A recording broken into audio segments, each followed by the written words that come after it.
only on Twitch.tv.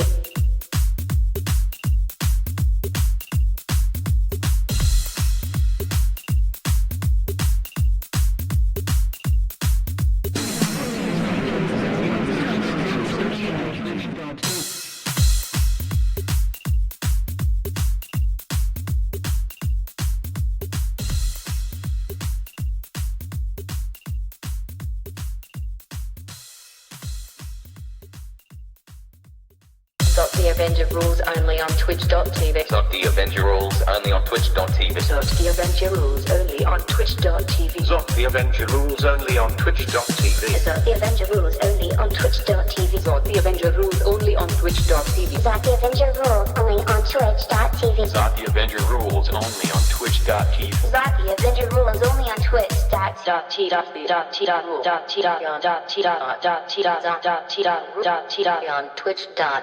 Stop the Avenger rules only on Twitch. On Twitch.tv.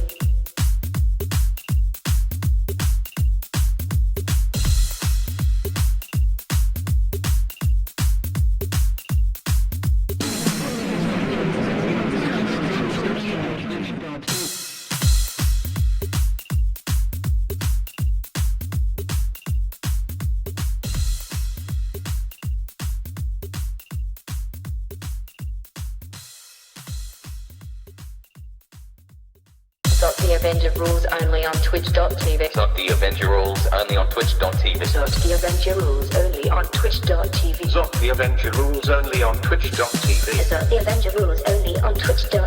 Stop the Avenger rules only on Twitch.tv. Stop the Avenger rules only on Twitch.tv. Stop the Avenger rules only on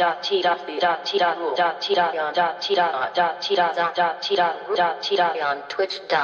Stop the Avenger rules only on Twitch.tv. Stop the Avenger rules only on Twitch. On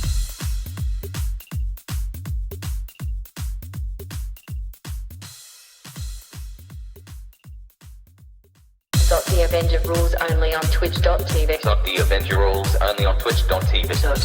rules only on Twitch.tv. Stop the Avenger rules only on Twitch.tv. Stop the Avenger rules only on Twitch.tv. Stop the Avenger rules only on Twitch.tv. Stop the Avenger rules only on Twitch.tv.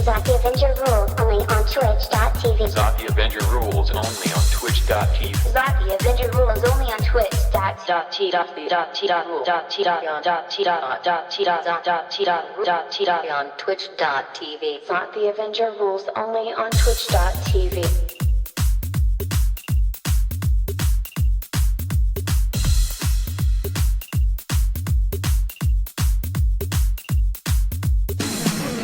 on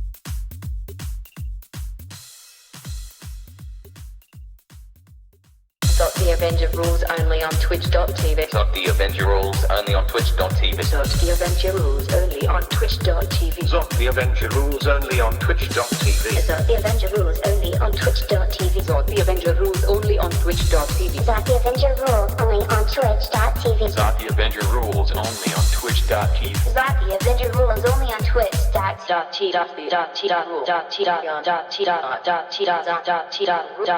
On Twitch.tv. Thought the Avenger rules only on Twitch.tv.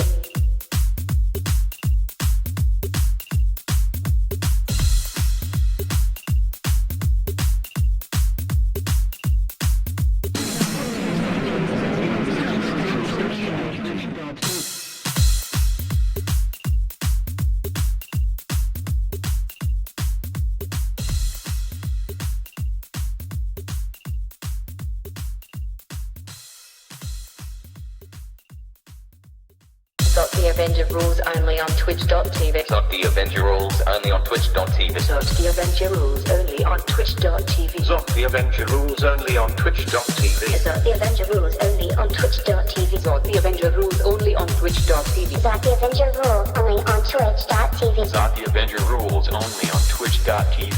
Avenger rules only on Twitch.tv.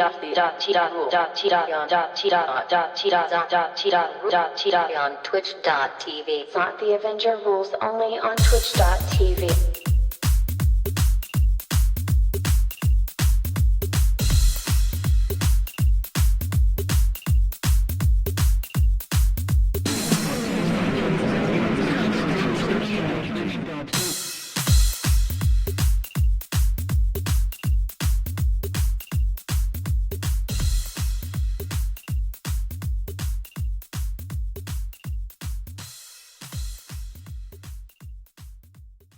Thought the Avenger rules only on Twitch.tv. Thought the Avenger rules only on Twitch.tv. Thought the Avenger rules only on Twitch.tv. Thought the Avenger rules only on Twitch.tv. Thought the Avenger rules only on Twitch.tv.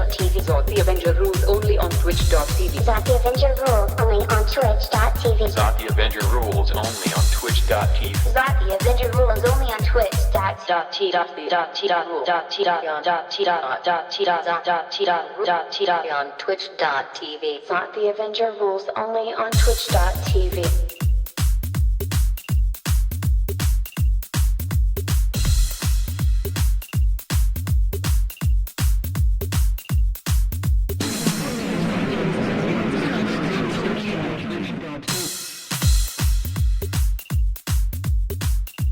Twitch.tv. Thought the Avenger rules only on Twitch.tv. Thought the Avenger rules only on Twitch.tv. Thought the Avenger rules only on Twitch.tv. Thought the Avenger rules only on Twitch.tv. Thought the Avenger rules only on Twitch.tv. Thought the Avenger rules only on Twitch.tv. Thought the Avenger rules only on Twitch.tv. Thought the Avenger rules only on Twitch.tv. Thought the Avenger rules only on Twitch.tv. Thought the Avenger rules only on Twitch. On Twitch.tv. Thought the Avenger rules only on Twitch.tv. Thought the Avenger rules only on Twitch.tv. Thought the Avenger rules only on Twitch.tv. Thought the Avenger rules only on Twitch.tv. Thought the Avenger rules only on Twitch.tv. Thought the Avenger rules only on Twitch.tv. Thought the Avenger rules only on Twitch.tv. Thought the Avenger rules only on Twitch.tv. Thought the Avenger rules only on Twitch.tv. Thought the Avenger rules only on Twitch. On Twitch.tv.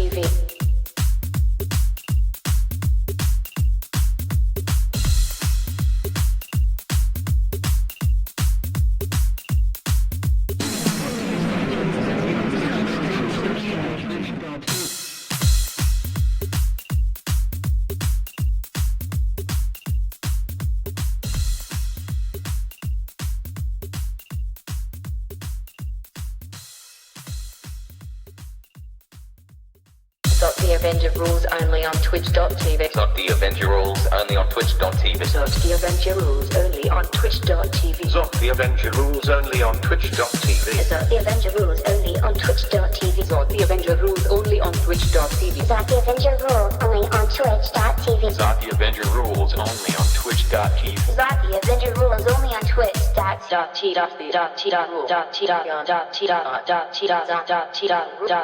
On Twitch.tv. Thought the Avenger rules only on Twitch.tv.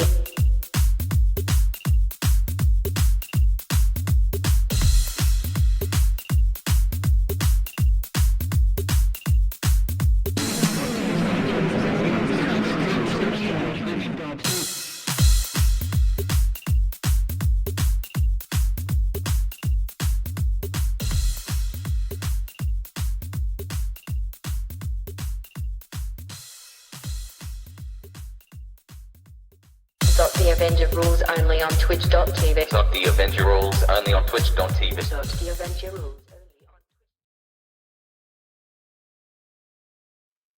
Testing. Hey, how's it going?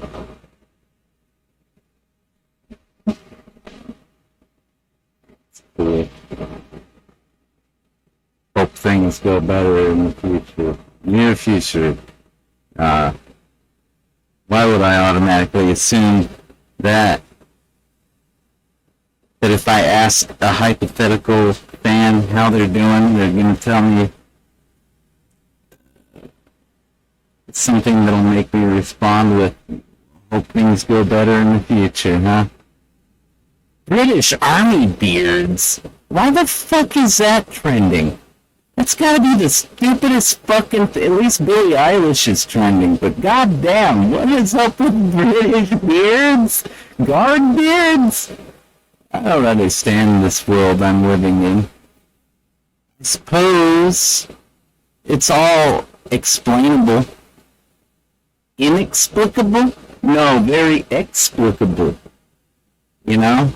If things ever don't make sense in your reality, and a computer is at the center of your reality, you know, an information processor thing, yeah, so, well, if that's the case, just assume that the data's being manipulated, okay? Because why wouldn't it be? You really think the internet's secure? You really think you're secure? Give me a fucking break, man. I mean, we're a lot better than we ever were, I guess. I mean, granted, if I were to just open a port on my machine and bind, you know, my PTY, my terminal, yeah, just bind a root shell to an open port, and then put that machine on, put this machine, yeah, put it onto the DMZ, activate my DMZ settings on my freaking NAT router, and I guess nobody on the face of the planet could secure that. Most hackers would say this is ridiculous. This must be a honeypot, right? That's what happens if your shit is too easy to hack these days. Hackers will assume it's a honeypot, right? And probably leave you alone. Or probably go fuck with something else that's a little more realistic. You know what I mean? Seriously.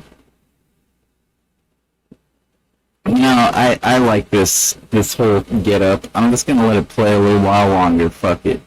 I'm just letting you know I'm here. Alright. I bet you're there. Oh, that's cool. Nice to see you.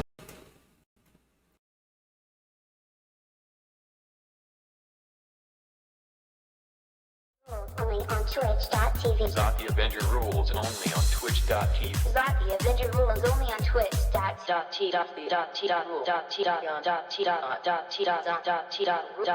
on twitch.tv. Zot the Avenger rules only on twitch.tv.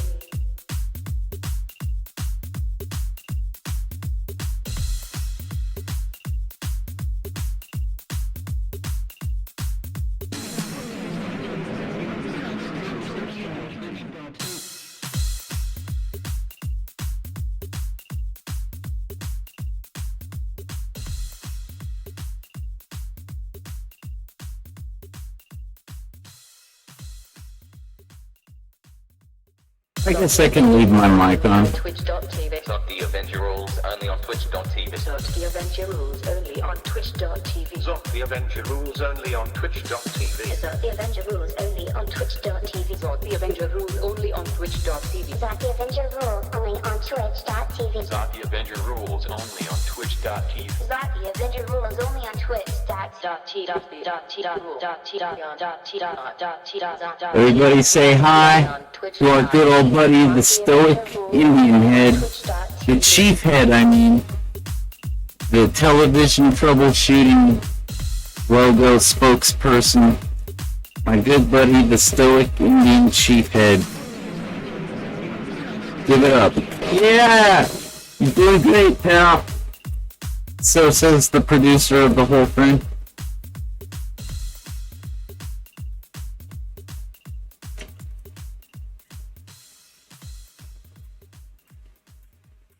Got the Avenger rules only on twitch.tv. Got the Avenger rules only on twitch.tv. Got the Avenger rules only on twitch.tv. Got the Avenger rules only on twitch.tv. Zot the Avenger rules only on twitch.tv. Got the Avenger rules only on twitch.tv. Zot the Avenger rules only on twitch.tv. Got the Avenger rules only on twitch.tv. Zot the Avenger rules only on twitch. TV. The Avenger rules only on twitch.tv.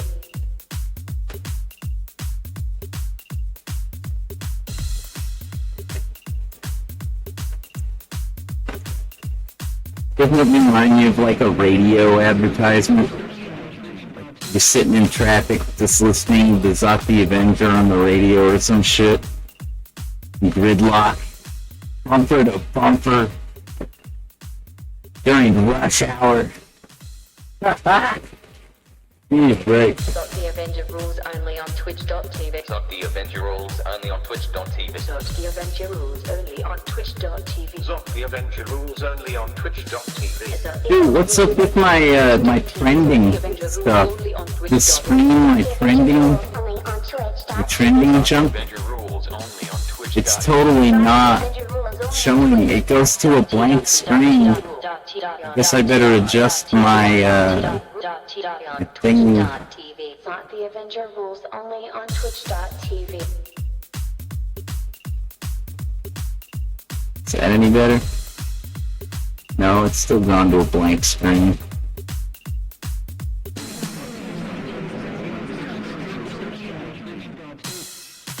Book of Eli, really?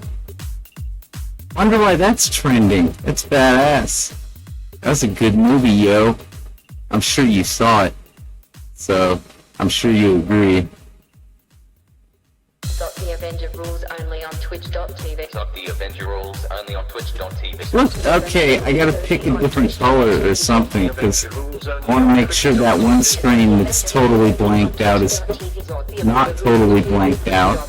Zot the Avenger rules only on twitch.tv. Got the Avenger rules only on twitch. You want me to turn down the intro? You've heard it enough. I'll just leave it nice and low in the background right here. You think that's better? You've heard it enough times. How long have we been streaming? Almost 20 minutes? Seriously? I wonder who holds the Guinness Book of World Records entry for the longest Twitch intro. Yeah, does anybody have that yet? Because I'd be happy to try for it. That was kind of like a pastime. A rite of passage? Man, back at that TV studio where I made video games and more and shit, people were always making long-ass intro videos. That was the thing to do, man. Load up some graphics, some music, some audio, some multimedia, you know? Like, maybe some character-generated graphics, explaining what the hell you're watching. Something like that. Yeah, make it as long as possible. Make a nice 5-minute intro. It's totally trendy. Totally a thing to do. It was the craze, man. In the craze of the time. Major trend. Make the longest intro for your TV program as possible.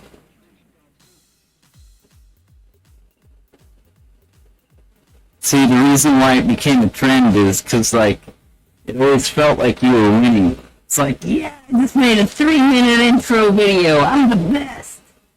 Nobody's ever gonna top that. It's like, why would anybody want to? I don't know, man, but I'm holding the crown. Shit, man. They can just try to take me down. Dethrone the original one? Aw, hell no. Hey, dethrone anybody in the crew. You gonna dethrone a package, brother? I don't think so. Oh. Yeah. I gotta turn up my stereo. I can't hear the background noise anymore. Oh, okay, here we go. On Twitch.tv.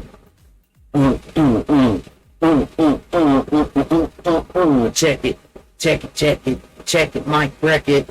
I'm gonna wreck it on the record. And that's right. Go low. Oh, this is a soccer game, isn't it? I know soccer and basketball have been trending constantly all over the world for days, if not weeks. I know this. You know this. Who doesn't know this? I don't know what that says, but like it's trending. Is that in Greek?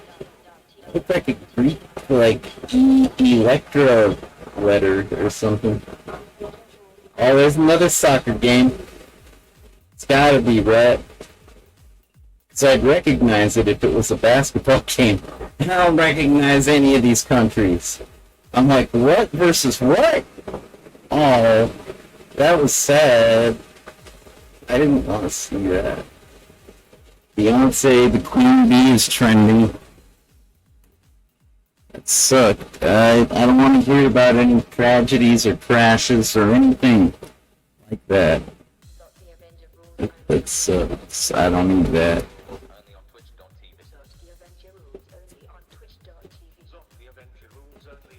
Yeah, that's better.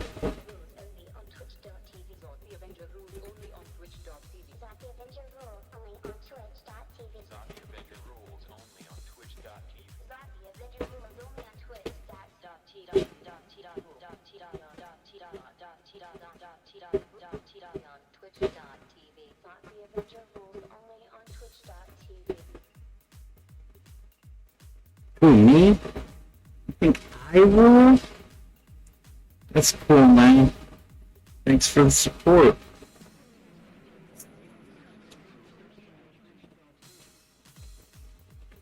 Really appreciate it. It means a lot to me.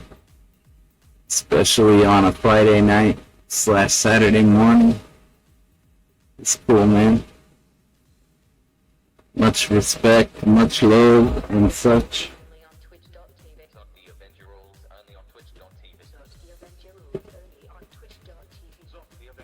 Yeah, I posted this on audio.com, this little audio bit, and I typed in Bright Idea Records. Guess who's at the top?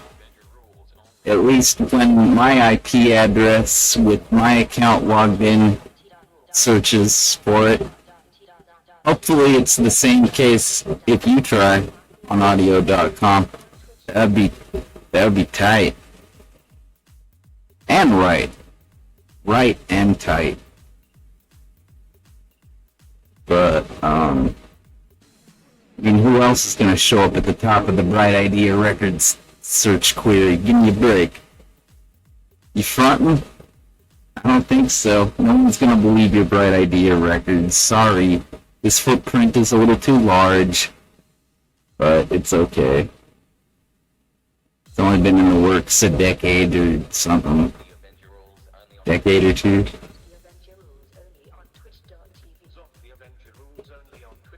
That's true. Zot the Avenger Rules is only available on Twitch.tv.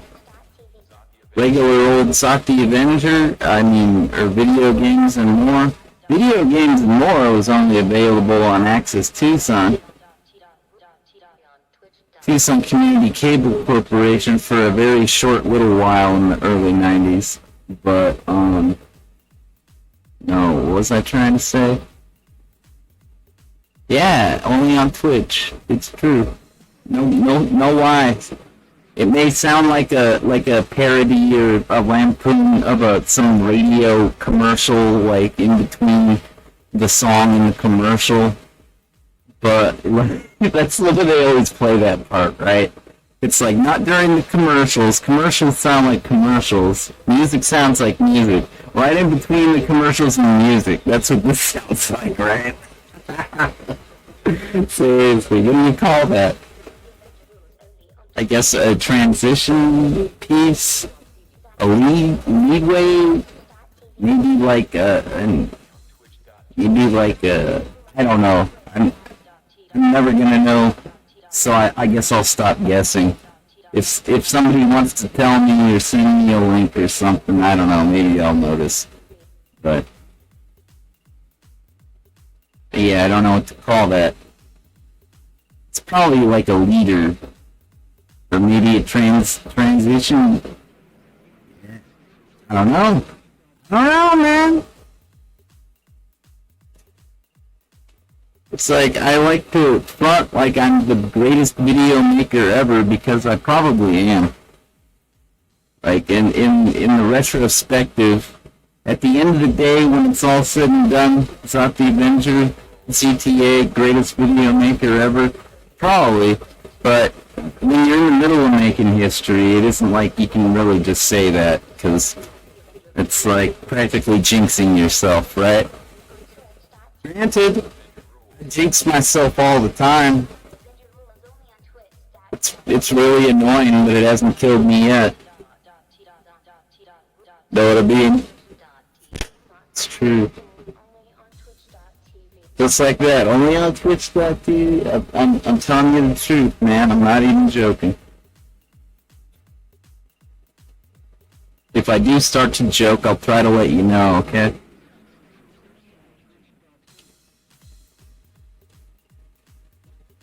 Almost makes me want to listen to the fucking radio. Nice FM radio. Lots of commercials and constant rotation.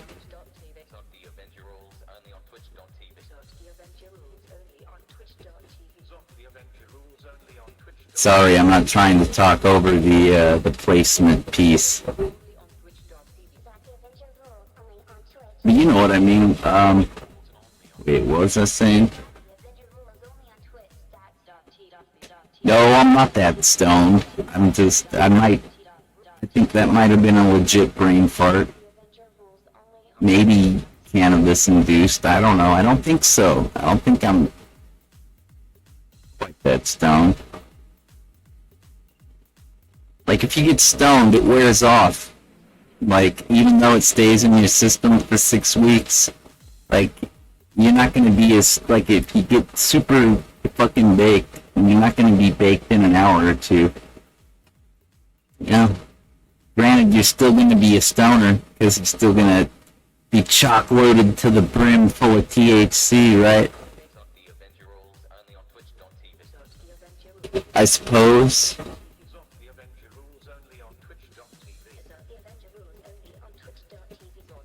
Yeah. Dude, I feel like that guy on the X-Files. Who is the bad guy, like the antagonist puppet master guy that was overseeing him? He's kind of like the guy in Mass Effect. The guy that's always in the shadows smoking a cigarette. You know what I mean? I feel like that guy right now. Mass Effect or X-Files. Take your pick. Yeah. No, that's not cool. That guy's a total dick. Oh well. Guess I'm not even gonna try to guess what you're thinking of me these days. It's like, I didn't get to where I am.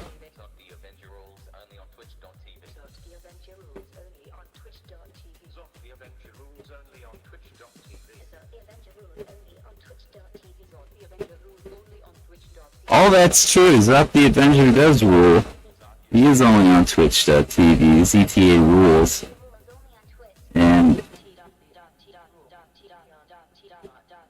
all those people are right. All those virtual people that I paid to just see. I didn't pay anybody to make this, so it's not quite so hideous and commercial, right? I didn't have to pay anybody to make this endorsement. So, but no, like I was saying. Wait, what were we talking about? Damn, I think it's too cold in here. Gotta go turn the dial. The Avenger rules only on twitch.tv. The Avenger rules only on twitch.tv. The Avenger rules only on twitch.tv. The Avenger rules only on twitch.tv. The Avenger rules only on twitch.tv. The Avenger rules only on twitch.tv. The Avenger rules only on twitch.tv. The Avenger rules only on twitch.tv. Yeah. Hopefully that helps. Twitch.tv. The Avenger rules only on twitch.tv. It's true. I feel like now I feel like Alfred Hitchcock.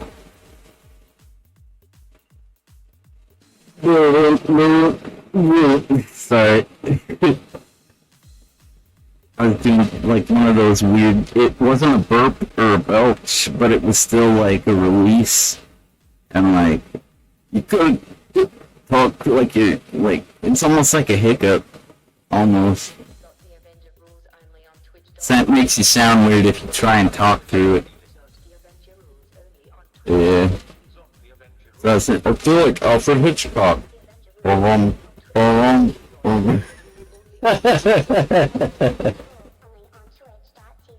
Avenger rules only on twitch.tv. I better tweet about it. Tell all the birds, right? Cheers. Twitch.tv. The Avenger rules only on twitch.tv. If this is the only thing I do for the whole stream, you're not going to be disappointed, are you? This totally rocks, right? We already passed the 30-minute mark. 30 minutes of looping, that's... If you're not tired and you haven't once changed to another stream by now, then you must agree this rocks. Thanks, man. I agree. Twitch.tv. The Avenger rules only on twitch.tv. The Avenger rules only on twitch.tv. The Avenger rules only on twitch.tv. Can you tell what I did? It almost sounds like they're on a telephone, right? The Avenger rules only on twitch.tv. I guess I was literally trying to make it like a radio piece. I don't know. I wasn't really thinking when I made this. I just kind of made it. Kind of like now.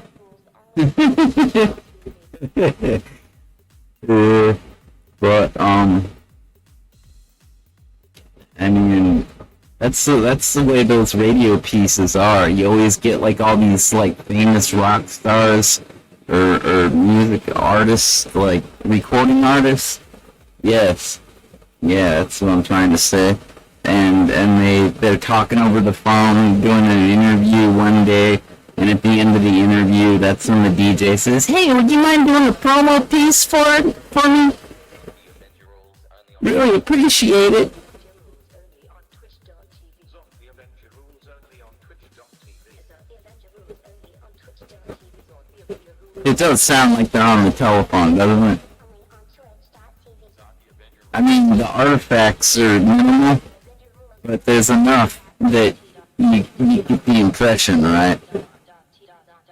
The telephone artifacts, you know. The Avenger rules only on twitch.tv.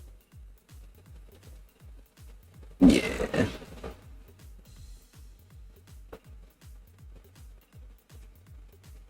Alright, I'll kill it.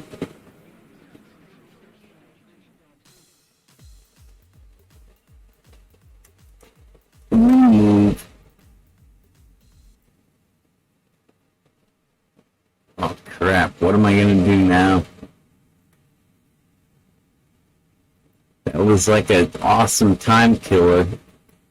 And plus, that's like what successful Twitch type people do, right? They make a badass intro like that. Usually it's a countdown video, from what I've seen. You know? Usually it's a countdown video that's like, yeah, I got this, don't worry. In the countdown video, it's there as some kind of a leader to help you get ready and tell everybody on Discord or whatever that so-and-so is coming up and you better tune in because it looks like it's going to be a good one. Does that sound like something you might do? Probably. Dude, I used to use Discord. I did for like a little while. You know, I mean, I'm just never been a very social person, so I didn't really ever make a name for myself on the internet. Relay chat, web chat, webcam chat. Like, if you check MySpace, it probably don't exist. The old stuff, very few remnants of the old MySpace exist. The new MySpace is just weird. It's like some kind of music promotion tool or something, but it doesn't, I don't think it works, because, I mean, maybe it does. I'd have to talk to an artist about that. I'd have to be like, so I noticed you have an active MySpace profile. What's that like? You get a lot of fans sending you private messages asking for, like, leaks? Leak me your newest thing before you drop it, okay? Because I'm your best fan. Die hard for life fan. You should totally leak me your new release before you drop it. Even if it's only a minute early, you should do it. Just to let me know you care. Or something. Did that sound kind of weird? MySpace was kind of weird. You know? That's kind of why we liked it. It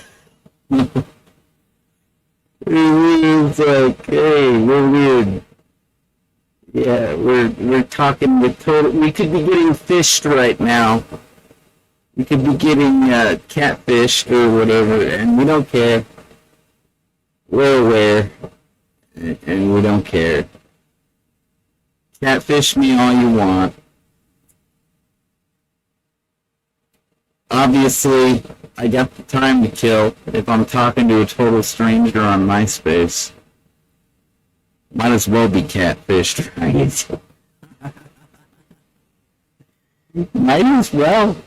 If you got time to kill, that's the nature of the violation. You see, is like you're not going to get violated if you don't have time to kill talking to strangers.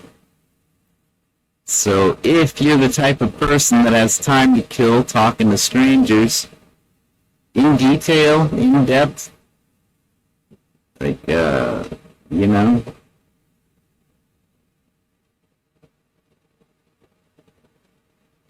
If you can do that, if you can manage that, then you fit the criteria. You certainly fit the criteria for a person that might be catfished. If you actually have time to kill talking to strangers. What does catfish mean? Is that the Avenger? Oh, it means when you're talking to somebody and they present themselves as somebody else in the most believable way they possibly can in an attempt to convince you that they are telling the truth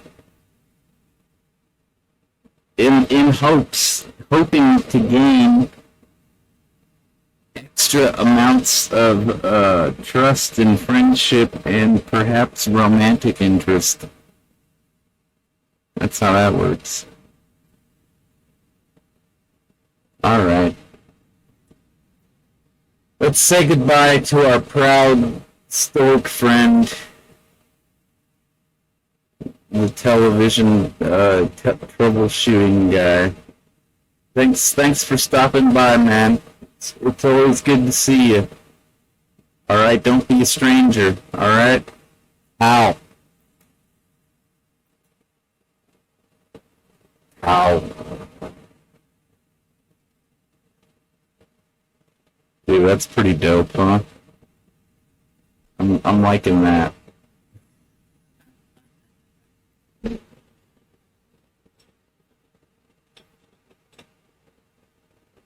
Alright. So what was I hoping to accomplish with this stream? Here, let me move the microphone a little closer.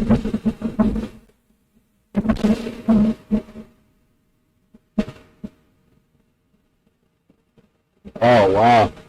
I got it fully erect. I was hoping you'd be able to see it, but even if it's fully erect, like, you can't see it.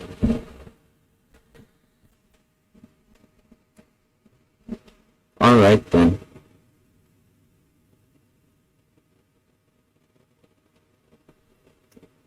So, was I hoping to... Guy in the shadow. It's me, JJ, the owner of Bright Idea Records and the producer of video games and more. I'm not some shadowy creep. You know me.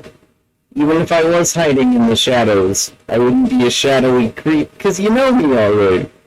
Right?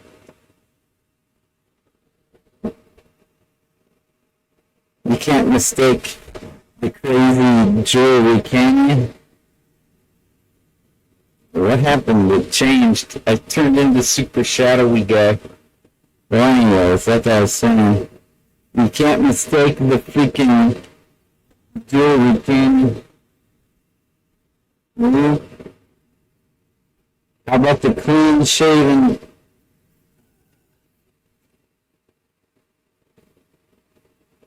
That's annoying. Now, I can tell you something. And it's totally true.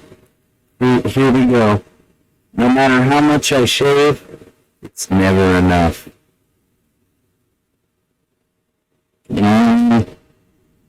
It's never enough. It's been my whole life practically. More like half my life. It's been my whole damn life shaving. Damn face. It's never enough. Never. It feels like I just, like, this was so smooth the last time I remembered. Like, this right here, so smooth. Now it feels like the grip tape on my skateboard. What the fuck?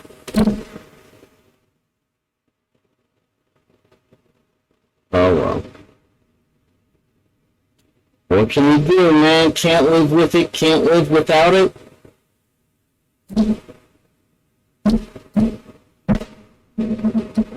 To hell with that. Yes, I can live without it. If you want to go to bandcamp.com and look up Bright Idea Records or JJ Styles or High Intentions, maybe Radiation Suits, Zero Defects, Zero Tolerance Task Force. If you want to look at DJJ Squared, or maybe like The Necessary Evil. How's about like, look, alright, none of that shit matters. Just like, if you want to go to Bandcamp and give me a big old tip, buy a song, and you can pay what you want for it. Just make it a lot. That'd be great. I could use that right now. I can't remember why I started that little idea to share with you. That must have pertained to something, right?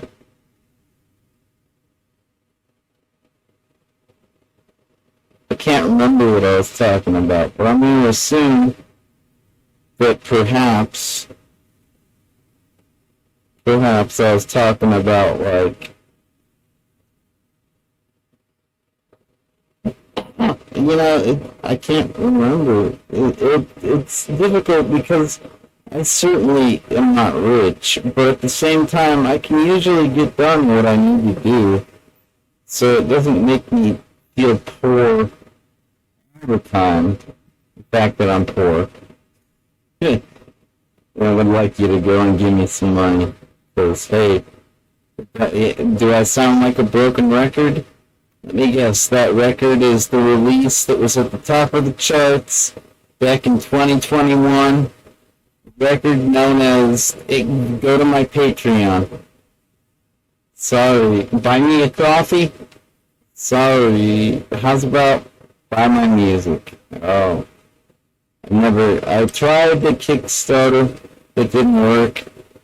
And that's when I realized, asking people to give you money is degrading. I've never, really done it.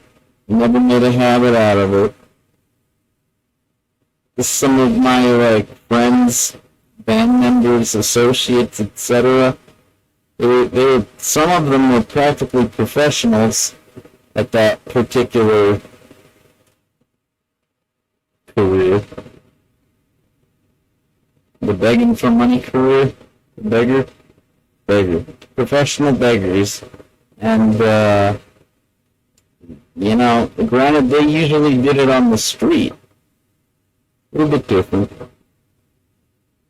So, but yeah, begging for coffee, begging for kickstarts, begging for, people to fund me, or you for that matter. Hey, how's about, Patreon? I don't even know what to say.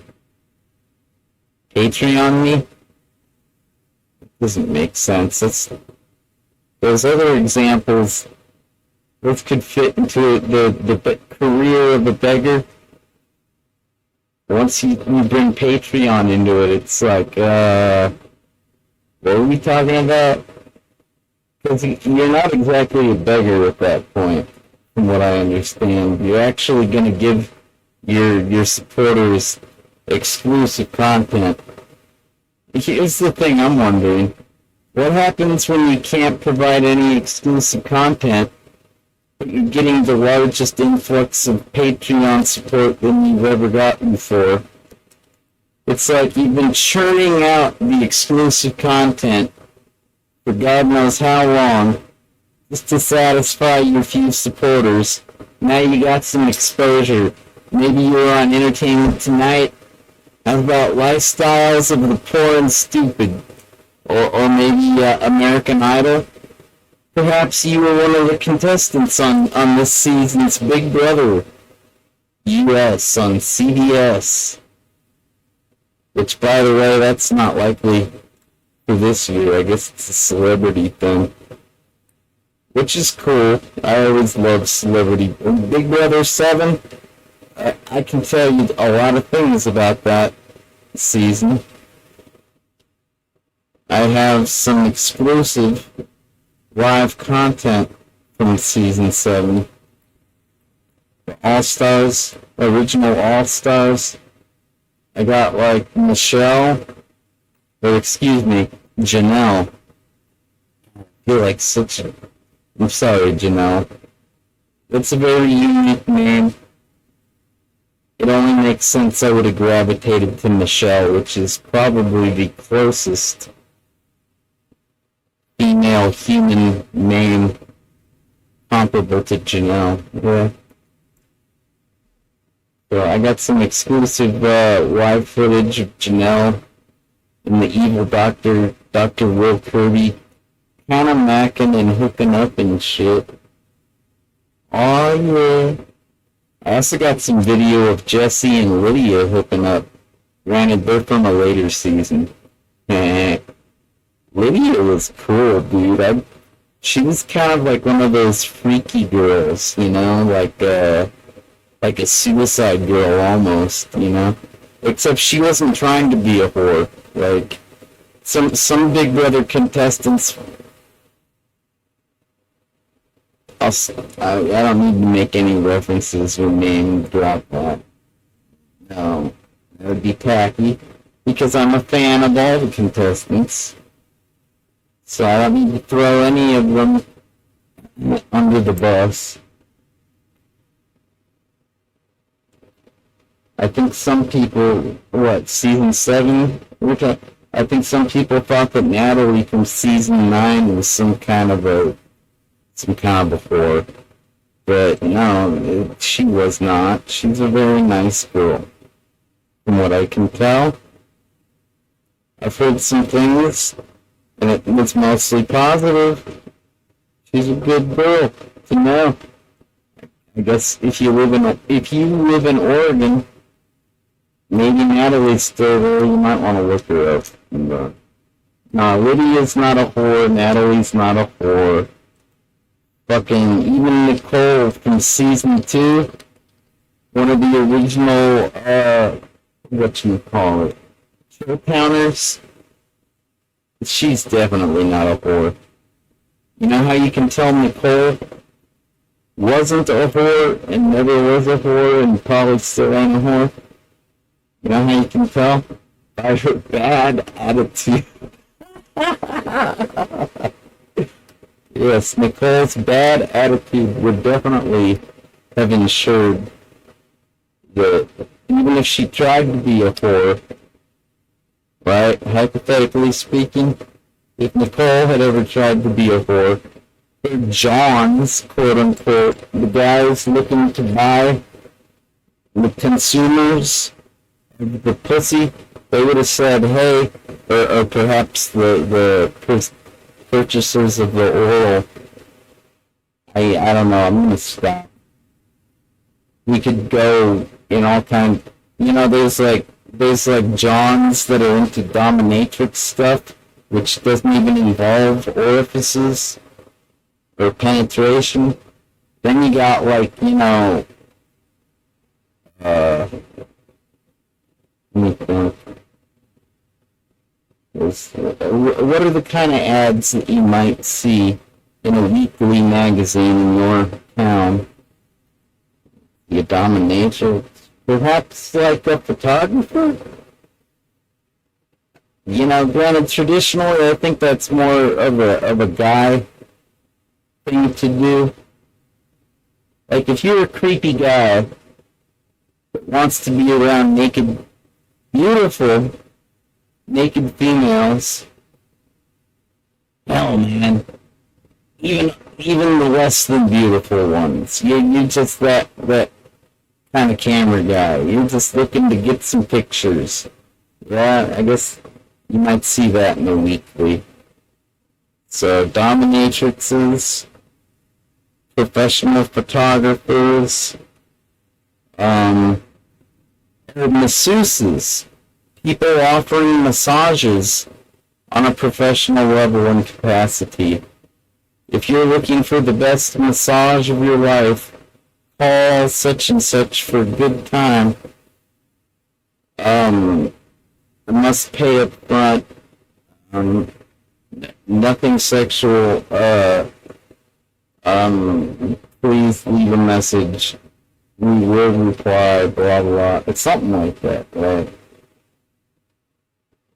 The funny thing about those classified advertisements is you're just as likely to find a literal brick and mortar store in your downtown area, more than likely.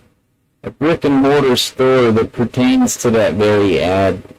So I guess you basically call that marketing at that point. If you're going to go to the classifieds and offer therapeutic massage at a very reasonable rate, no one declined or turned down. No one rejected.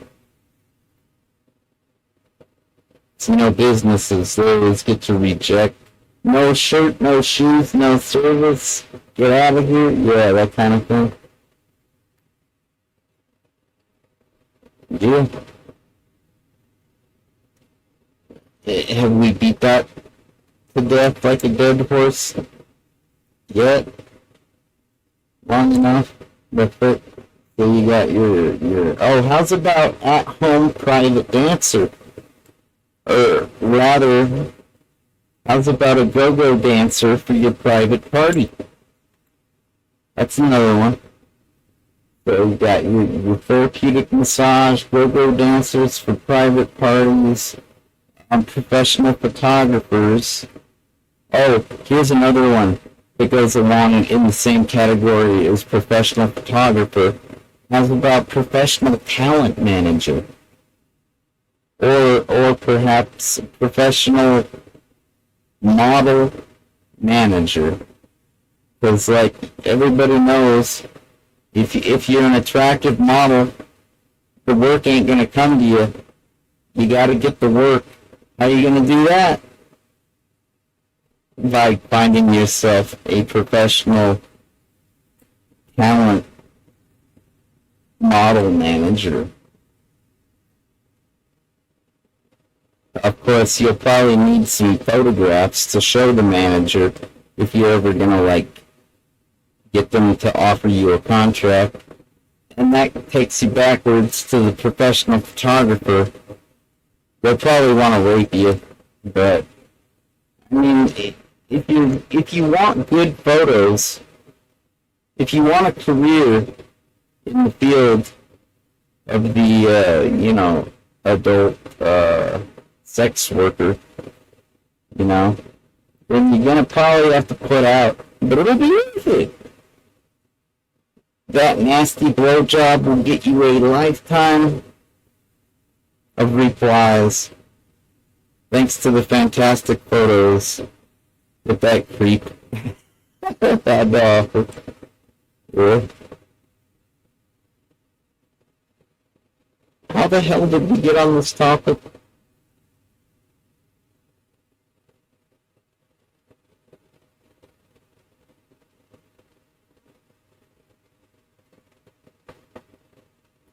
I think I was saying something like, I hope you don't get the impression that I'm like some kind of a weirdo, like putting a thing in a weekly magazine or trapping you or something.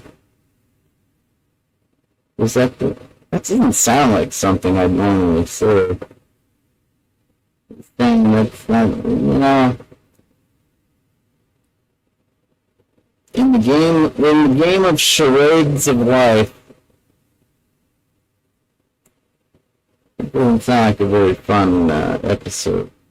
Oh well.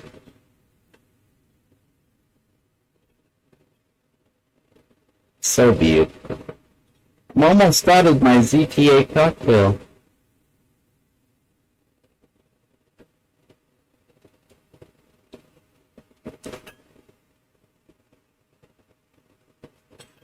I guess there's enough in here to make a splash.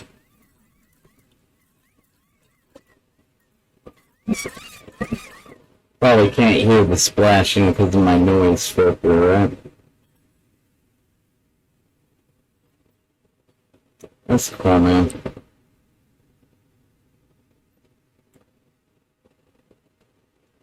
I went to the store earlier because I was working hard all day on my projects that are never going to make me any money.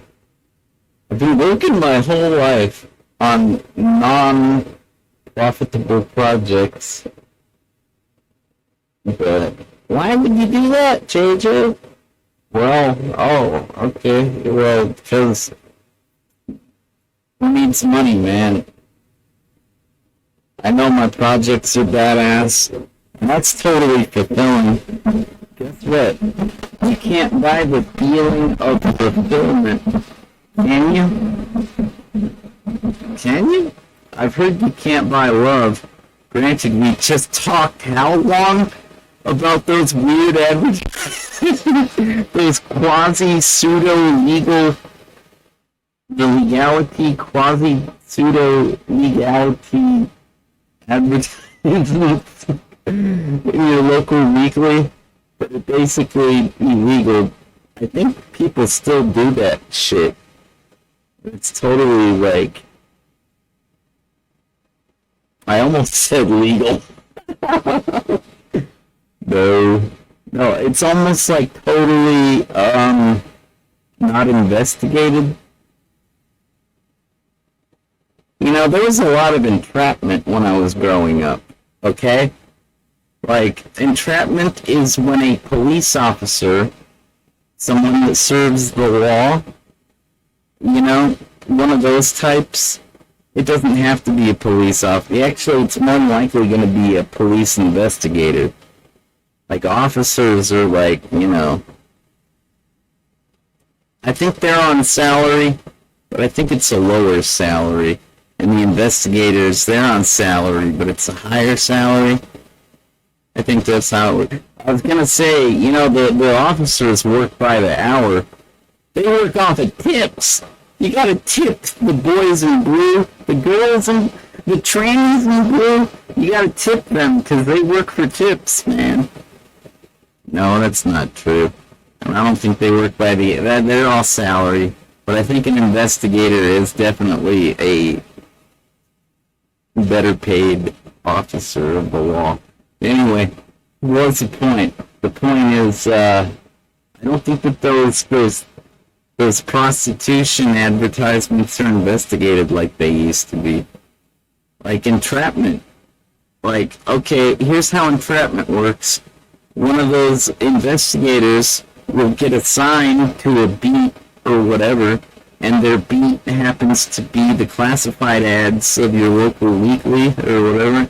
And so what? Well, they're going to call the numbers of the advertisers in the, I don't want to say advertisers. I want to say there's an appropriate word to use. Not a client of the, not a advertiser, how's about a seeker? Actually, no, that don't work because the poster of the, should I call them posters? See, that's a confusing term because you might think I'm talking about something like that. Like a poster, So,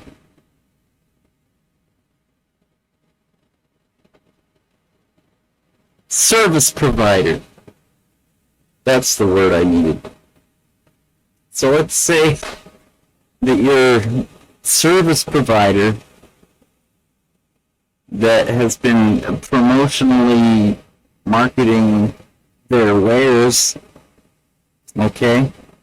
That's what the investigator, they will contact these service providers with the contact information that's been provided, and the next resulting encounter or what have you, or the next conversation or next communique, the next introduction will consist of, hey, I really like what you have to offer.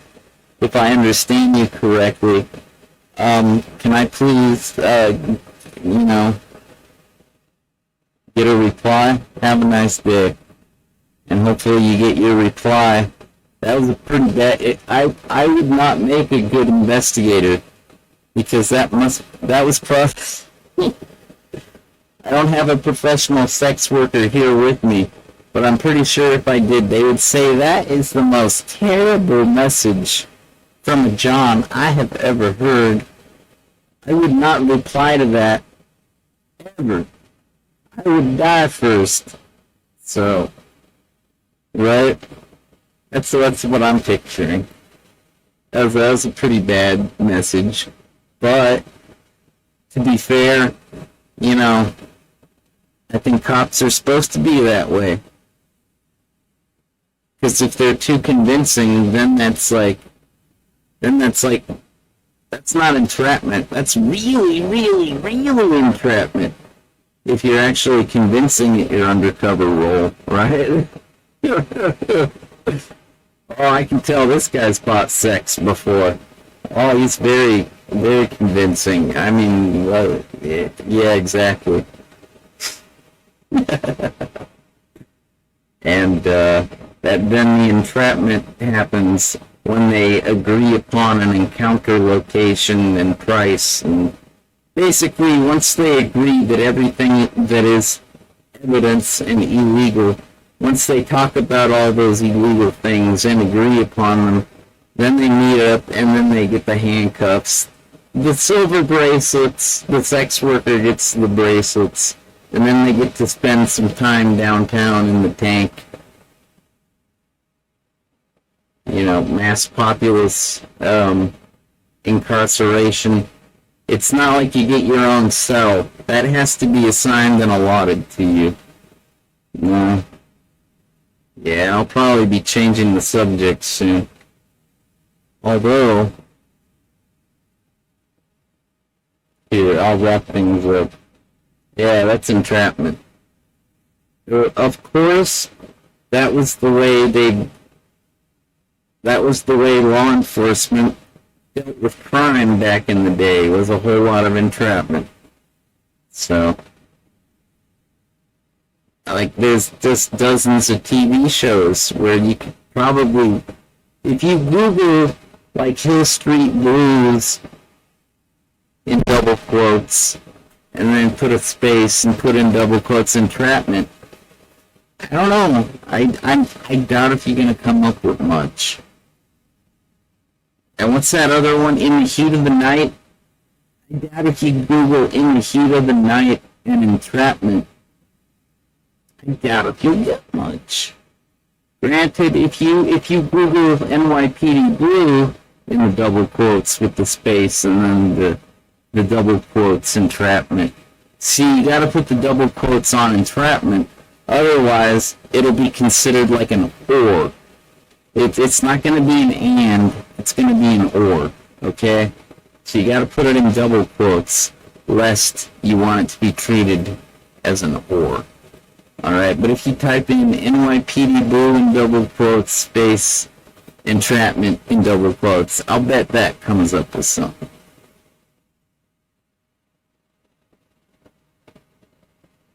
I'm just saying, because back when Hill Street Blues and In the Heat of the Night, and what's another one? Well, what's that guy, the investigator, that talked like this? It's like kind of like an older guy, kind of a little guy. He's an investigator. He talks like this. Or who was that one lady that was always typing on the typewriter? And she talked like this, but she's always trying to solve a mystery. And then there was like that other one with the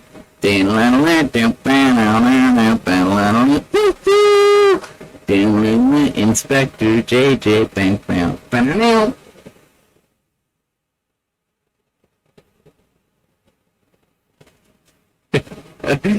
I've actually been called Inspector Gadget. Like when I'm hanging out with people, they'll say, "Wow, Inspector Gadget, nice gear. Where'd that come from?"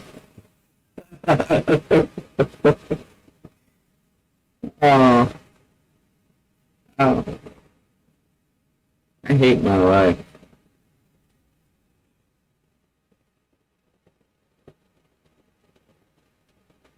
Oh, almost. I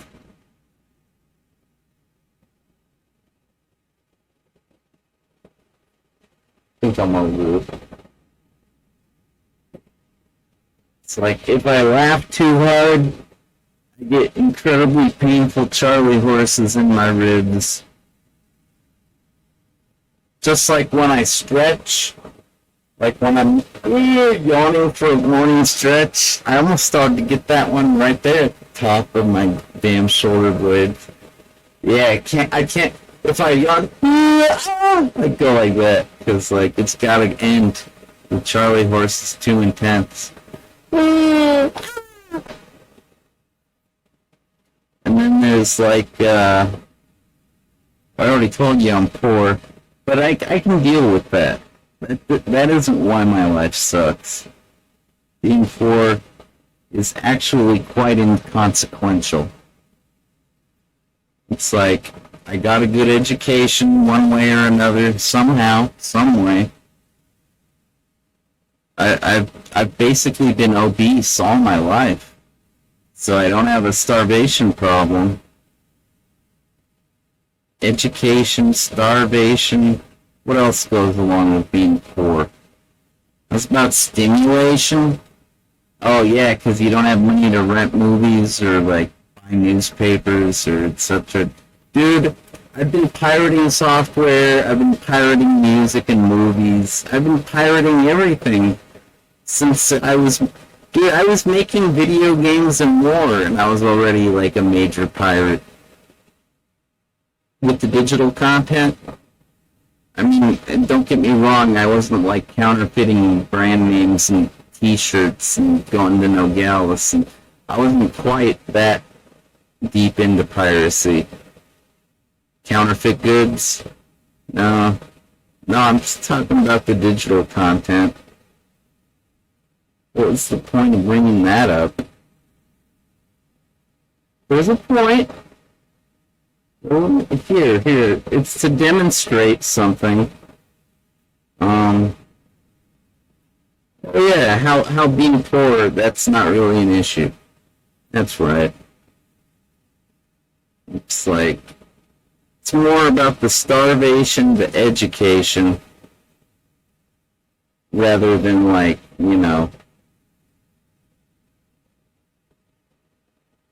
trying to think of a synonymous word for content that ends in ation. It's not about the starvation, the education, nor the content aggregation. Entertainment aggregation? Yes, exactly. Not about that. It's if you're a pirate, you can stay entertained. It's not going to be the end of your life. And you can get an education. Granted, it's a very tricky thing. That's catch-22. It's like, how are you going to know where to find your pirated textbooks and school materials? How will you know how to pirate your lessons if you haven't already taken that class? Piracy 101? Exactly. So that's a bit of a catch-22. You gotta get that skill first, the piracy. Otherwise, you might end up understimulated. It's true. Anything else?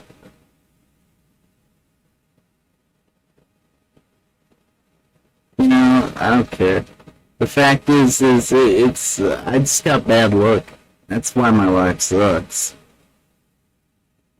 Being poor, that's just a consequence of my bad luck.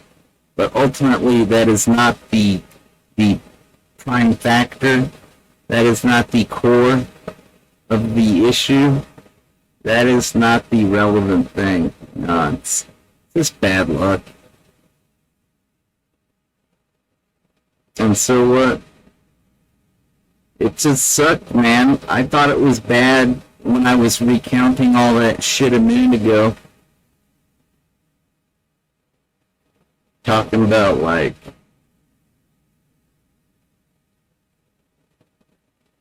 let's just say I thought of a lot of people. Just rambling that nonsense to you a minute ago. I was thinking of all kinds of people that I'll never see again. And that was pretty bad. But I was trying to move on and make a good program for you. And then my ribs start hurting just because I'm laughing. And then I'm just like, what's the point in trying to laugh? It's gonna suck too.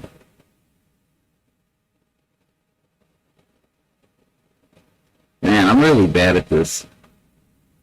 Sorry.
This thing's still on. I was gonna play some music, but I remembered why I made this. And my ZPA cocktail's gonna run out real soon. Granted, I can still stay drunk. And like, I scored that freaking.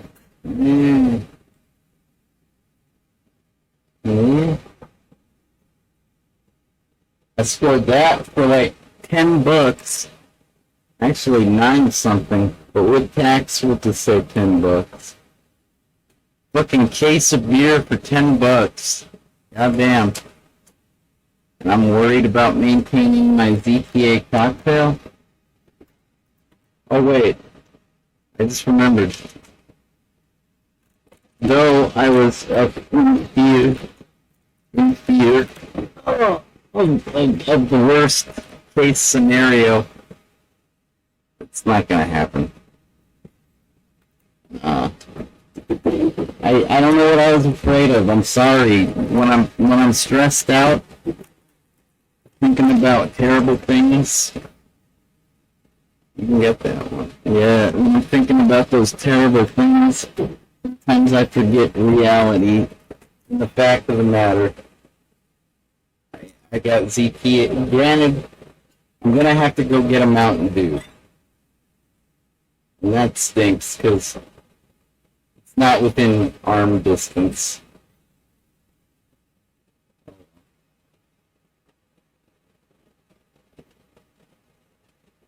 I remembered, I made that little intro. You remember the intro, right? Here on Twitch.tv. It's The Avenger Rules. Also on JJ Styles Trip Zip Uno on Twitch. It's like some kind of a... Oops, I hit the space bar.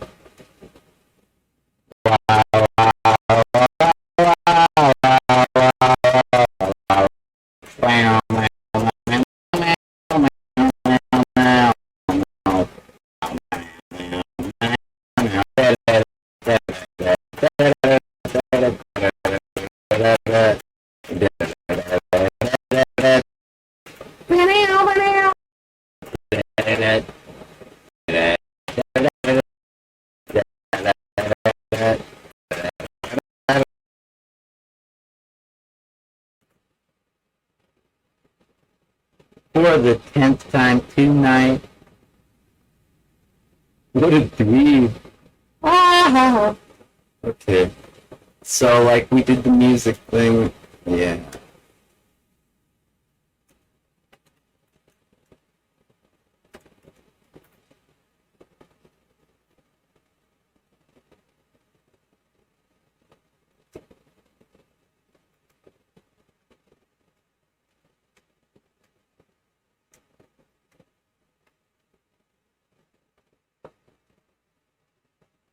Whole lot of files, right? Oh man, where'd the music go? Let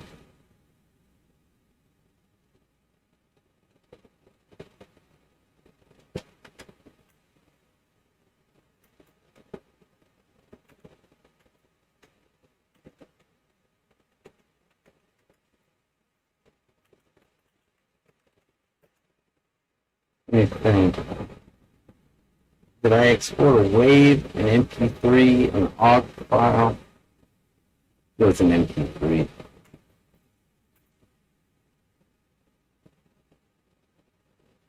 That's a pretty good song. Might as well play that while I'm thinking, huh?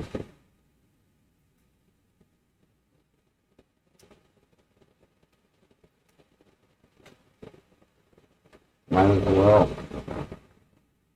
Might as well, man. Might as well. Oh, I remembered. I was gonna say, I didn't get to where I am today. I didn't get to this lofty position by not sharing myself with you. I've been doing that my whole life, sharing myself in the form of whatever, audio, video, maybe like print, text, maybe like in person, being a gracious greeter of like the social protocol, kind of like, yeah, I didn't get to where I am by not sharing myself. So, you know, it's like, it has its plateaus and its high points and its low points. When you share yourself with people and show who you really are, sometimes it's great and everybody's all accepting. Other times it's not so great and people either run away and forget they knew you, or talk smack about you, or just like move on to something else like as if nothing ever happened, or even like,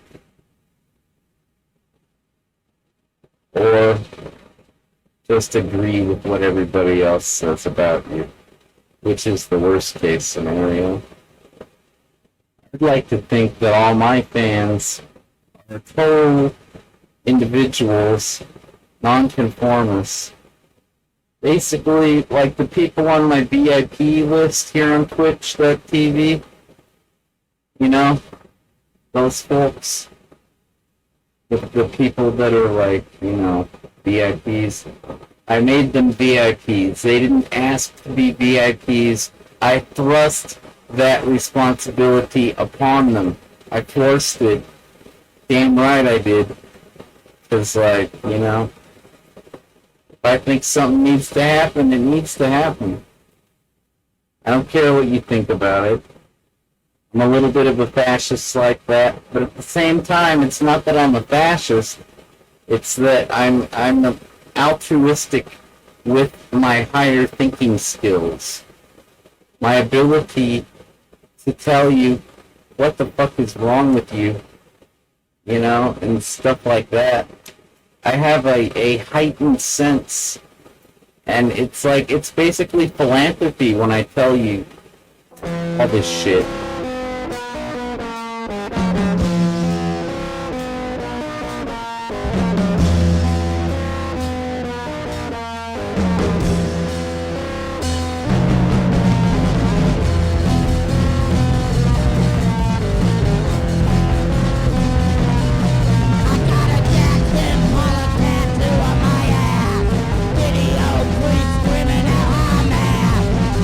Little scooters rolling around on the floor.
That was great.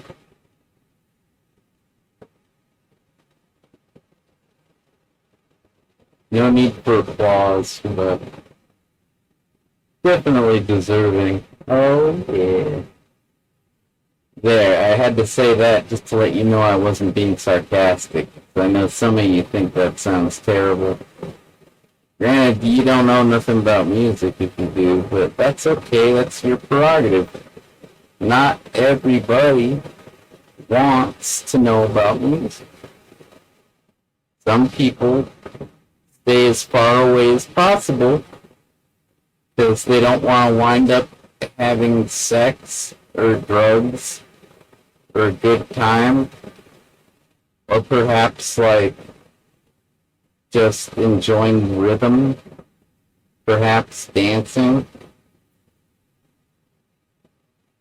How's about like whistling and humming to yourself while you work?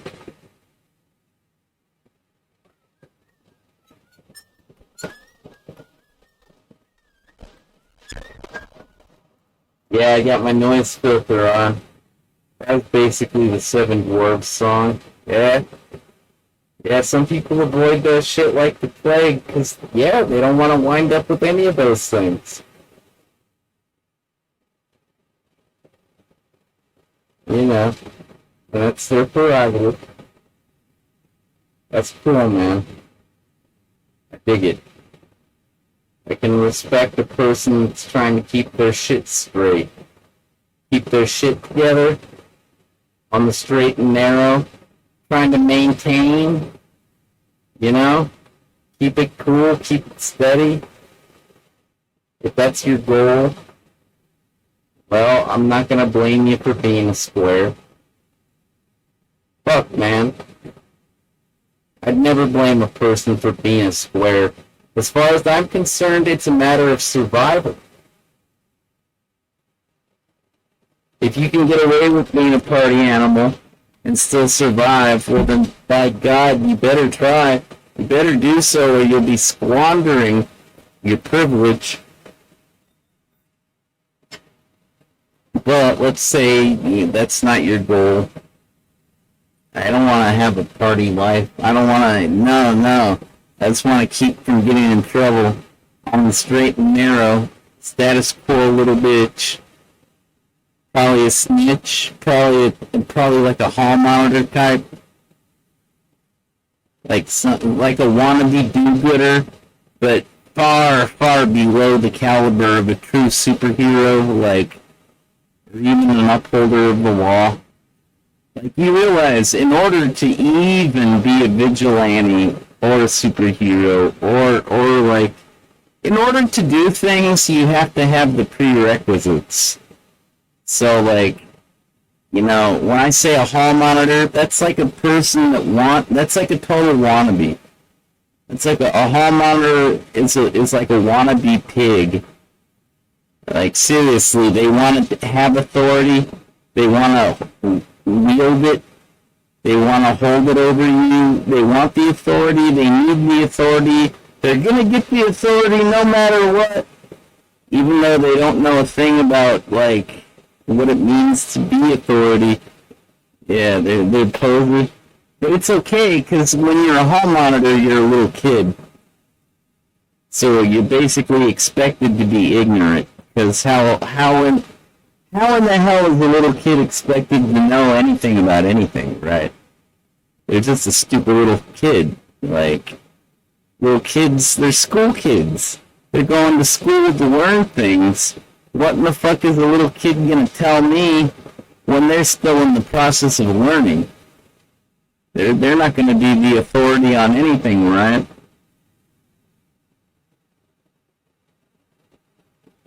It says your local wizard. Your local whiz kid? That's the way it was back in my day. The whiz kid knew all. It was almost like the tables had turned, the script had been flipped. I'm not talking about a prescription, I mean the screenplay had been turned upside down, making the kid that's normally a stupid know-nothing a dunce-wearing little kid is now your community genius because they know how to work a computer. That's it. That was definitely a script flip, if I ever. And I didn't know it at the time. The guru? The wizard? The whiz kid didn't know they were in the middle of a trend? Hey man, I was just a little kid. What do you expect me to know? Just a know-nothing little kid, man. A know-nothing little whiz kid. As I take the whiz. Oh, that's gross. Did you ever see that T-shirt? It's like Computer Whiz, and it was a depiction, a cartoon of a person standing on top of a desk that is a desktop. It has a desktop computer on it, and so they've got their feet basically to the left and to the right of the desktop computer and the monitor and the such. And you can see their butt cheeks because their pants are down around their ankles. And you can see a yellow stream of what appears to be liquid flowing from the person onto the computer screen. And it says at the bottom of the picture, Computer Whiz.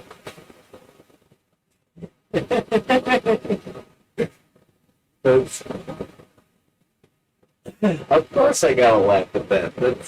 That's hilarious. Perhaps it's lowbrow, a little pedestrian. Yeah. At least it's not pedantic, right? No, look. That's some funny shit. Computer Whiz. Raven. Right? That's funny. And if you don't agree, then you have no sense of humor, and I feel bad for you. But that's okay, because, hey, don't cry for me, Argentina. If you feel bad for me, yeah, tisk, tisk, tisk. Don't cry for me, Argentina. What does that even mean, JJ? It means don't cry for me, old Susanna. Still, what does that mean, Zot the Avenger? Hey man, life is like a box of chocolates. Alright? Life is like a box of chocolates. Until you realize it's actually a box of turds.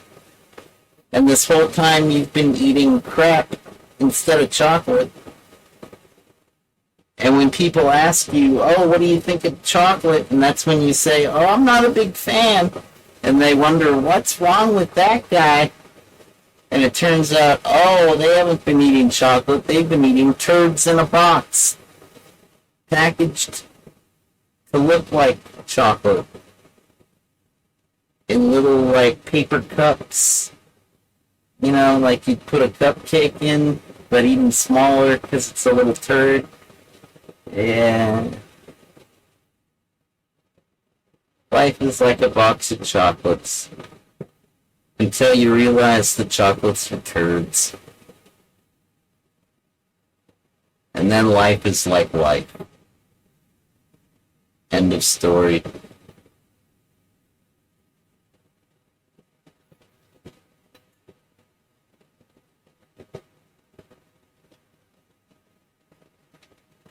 It's all good, man. I never expected life to be any good anyways. I literally grew up around desperate, suffering people. All the time, there were desperate, suffering people around me. I never expected life to be anything great or special or even fun. And that's good. That's a good thing, because it's not. So, the best way to cope with it is some kind of distraction.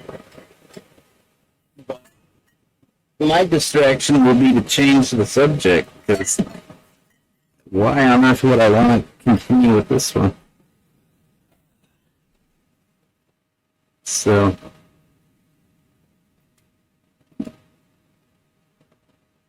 I showed you guys. I got that box of beer down there. Oops. Can you see it? That almost looks like a beer can. That's actually a pill bottle. I think that little white thing. Yeah, that was the case of beer I showed you earlier. Granted, the problem is... Problem? What problem? Problem is, I should put some LumaKey on this little graphic that I added into the mix. Because if I don't... Hey man, why can't I add an effect filter? OBS is still active. No, I don't want to shut it down. Trying to do a goddamn stream here on Twitch.tv, utilizing my Zot the Avenger rules and JJ Styles Tripzip Uno accounts. Not trying to shut down for fuck's sake. What's this world coming to, I tell you? Will you let me add one now? Yeah, okay. LumaKey, please. Yeah, my mouse is still acting funny. Sorry.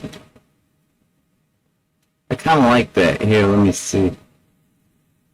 Just sort of appears from out of nowhere. Zah! That's great. That's awesome. I could totally go with that.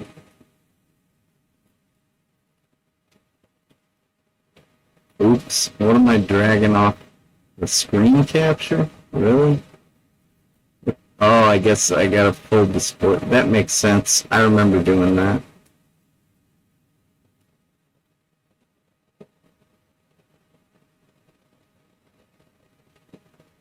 There it is. Zah. Here, let me adjust it. Alright, I adjusted it. That's not what I meant.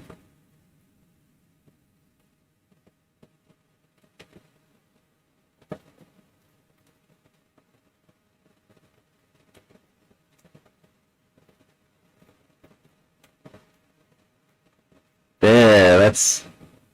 Now you can see the Avenger part. That's good.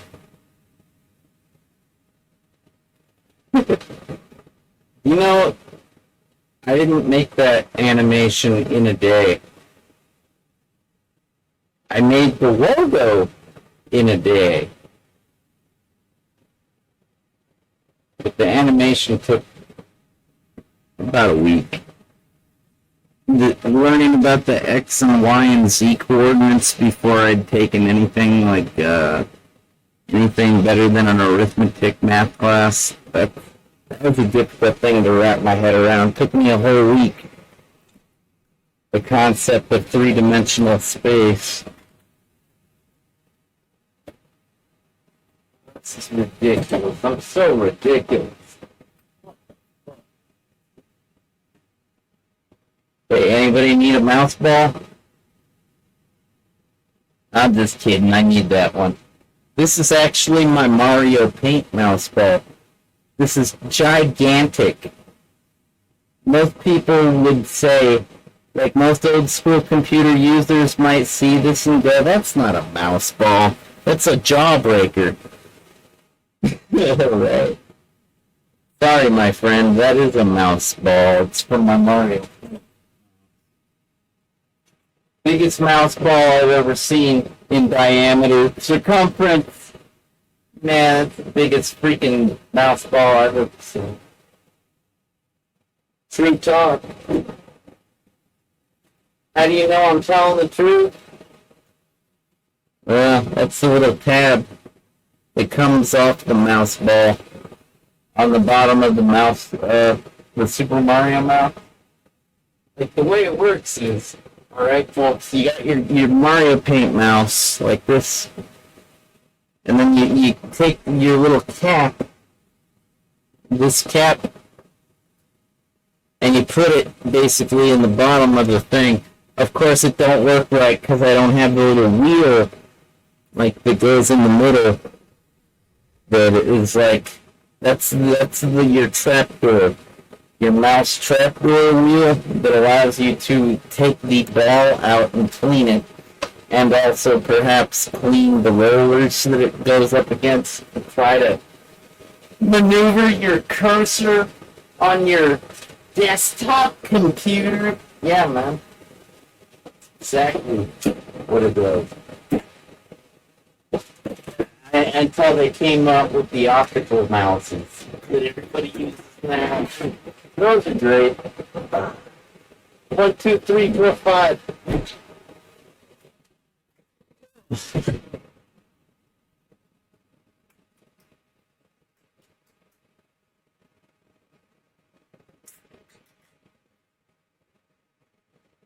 Cheers.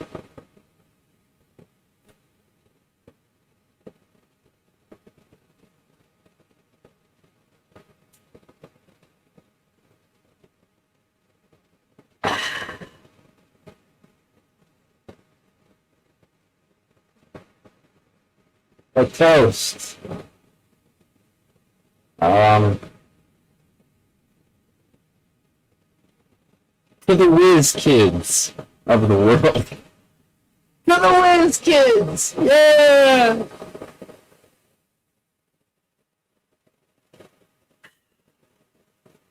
Let them have it. What? I'm just kidding. Nah, that was a joke. I was trying to pretend like I was a bully. That's like the most likely thing. If you were in public trying to toast a whiz kid, I'd say you'd probably get some smart aleck remarks from some bullies. Like, here, to the whiz kids. Here, let's go give them wedgies. I can't wait. Let's do it now. Something like that, right? Yeah. It's no big deal, man. It's no big deal. You know, it reminds me... Yeah. I was gonna open the case of beer, but I still got 5 leftover cans of PBR from the last time you saw me drinking beer. So, but one of these days, I'm gonna drink these 35 cans of beer all by myself. It'll happen. But, no. What I was trying to say,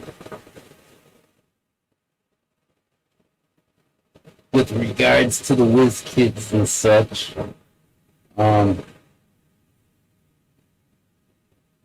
yes. I've recalled that memory. So, like, here's the deal. You may think that just because people don't bully you to your face, that they're not bullying you behind your back. Okay? But the fact of the matter is, they are. If you're the local dweeb, the local spaz, the blank of everybody's joke, what do they say? You're the butt of the joke? Is that it? I don't even know what that means. The butt of the joke? Am I getting that right? Regardless, just because you're not being bullied to your face anymore, openly and publicly, you can bet your ass you're being bullied behind your back in all kinds of degrading ways, like being put down, having lies told about you, or perhaps just taking the facts about you and misrepresenting them in order to make you appear in the worst possible light. Need any more ideas on how to bully people? I got a few. I know them all, I think.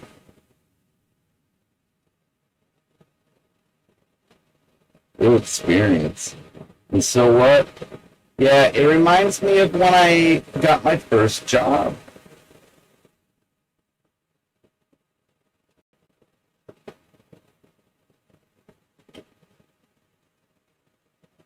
I didn't really foresee this stream going into this direction. This direction. Look, do I ever plan this shit? Seriously, man, do I ever?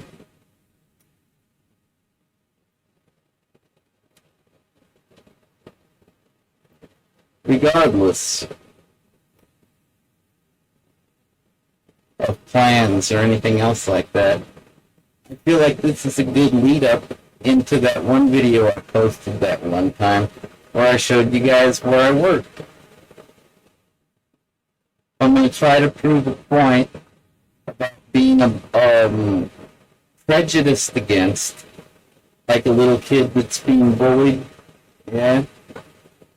And I'm going to tell you about the owner of my company and how nobody bullied him to his face, but literally everyone, like seriously, there was nobody not in on the joke. Everybody at my work liked to call the guy a queer behind his back, talking about his gallivants. Is that the right word? I don't even know what that means. Maybe I should say talking about his rendezvous. Ah, shit, that's another French word. What does that mean? Isn't that like some spy talk? Here. They like to make jokes. It wasn't even gossip. Because, like, they didn't care if it was true. They didn't care about it. They just wanted to make fun of him in a derogatory way. Because that's what employees do. Like, if you work at Amazon, you're probably going to say nasty lies about Bezos. Okay? Just like if you work at Facebook, you're going to tell nasty lies about Zuckerberg. If you work at Apple, you're going to talk about that one guy. Because it's not Jobs or Wozniak anymore. You know? Yeah, and if you work at, like, Yahoo, you're going to talk about, what? The Yang? The Chinese guy and the white guy? What's the white guy's name? Yeah. My point is, if you work at Microsoft, you're going to talk about what a queer Bill Gates is. And how you found this one digital camera that one time that totally had gay orgy photographs of Bill Gates involved in all kinds of, let's just say it was not 1-on-1, it was like 1-on-5, and he was taking on, you know, all comers, at least 4 ways that you could count. Yeah, Bill Gates, man. And the 5th guy, I think he was just jerking off on it. I don't think he even had any contact with Bill.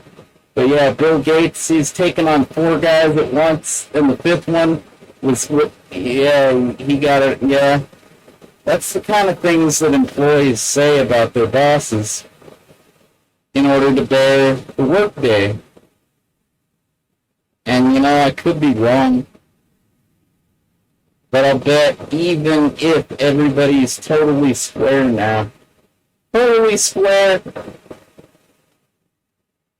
even if everybody's a total politically correct dork now, that's afraid to make fun of their boss because it's probably being recorded and monitored, yeah, you can bet there's a cluster, there's a small cluster, a niche factor, basically a counterculture element of, like, no, I'm not going to say rebels. There's going to be an element of people that just don't give a fuck. And they need a laugh. They need a reason to not commit suicide. And that reason is going to be to make fun of their boss and what a fudge packer they are. And if they're a female boss, of course, they're clam divers. Like, that's the way people bully. That's the way they do it. And just because we live in an accepting world where everybody tolerates rainbows. Back when I was a boy, Rainbow Bright, nobody liked that shit. If you like Rainbow Bright, guess what? You're getting a wedgie. maybe even a Wet Willy. Because if you're into Rainbow Bright, you probably need and want. Like, that's why you got into Rainbow Bright in the first place, was because you needed a Wet Willy and you didn't know how to get one. And you heard, oh, if I like Rainbow Bright, I'm going to get Wet Willy. And just a little kid that wants to have your orifices moist and filled. Therefore, gotta be into Rainbow Bright. I can't believe I remembered that. I was gonna say My Little Pony, or Strawberry Shortcake, or She-Ra, but nah, I remembered Rainbow Bright. And that's good, because rainbows are very gay, and Rainbow Bright was very gay. As such, you're basically asking for the Wet Willy if you're into that shit. Because what could be gayer than Rainbow Bright, right? I don't know, man. I thought it had a very poignant and relevant storyline that pertained to the eccentricities and also the extravagance of modern-day society, for which, you know what? It don't matter. I'm just gonna think I'm crazy. Let me pontificate upon Rainbow Bright for a moment. Why don't I? No thanks.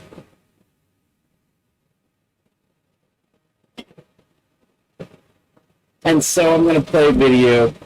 This is a video of the place where I used to work.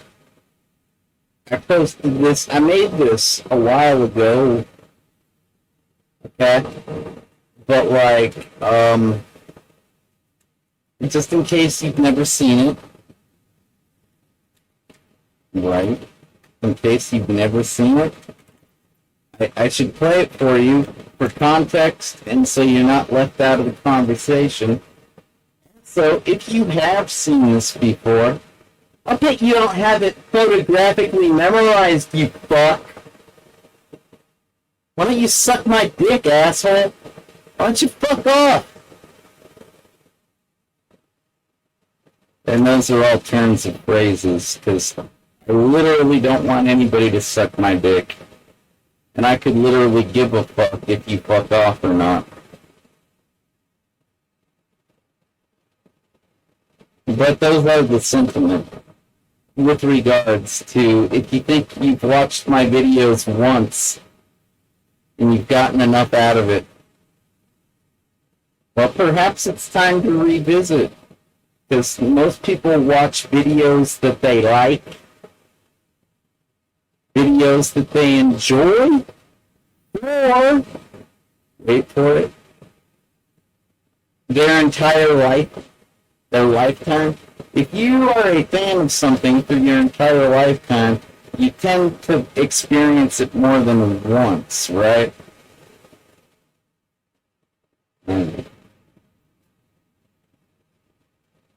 It's saying.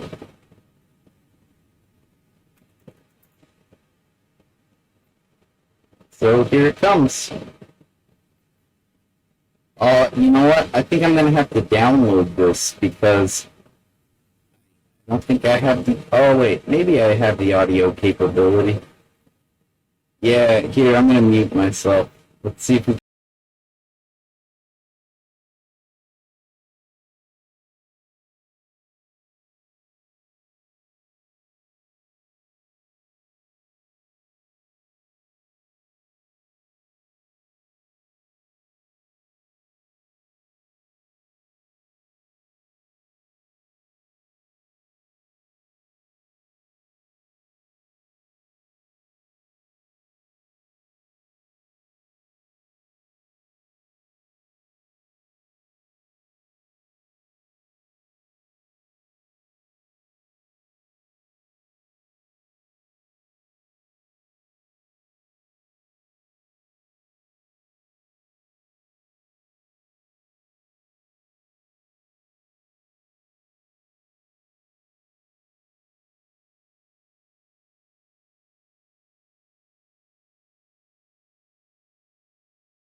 I don't know why I would share this.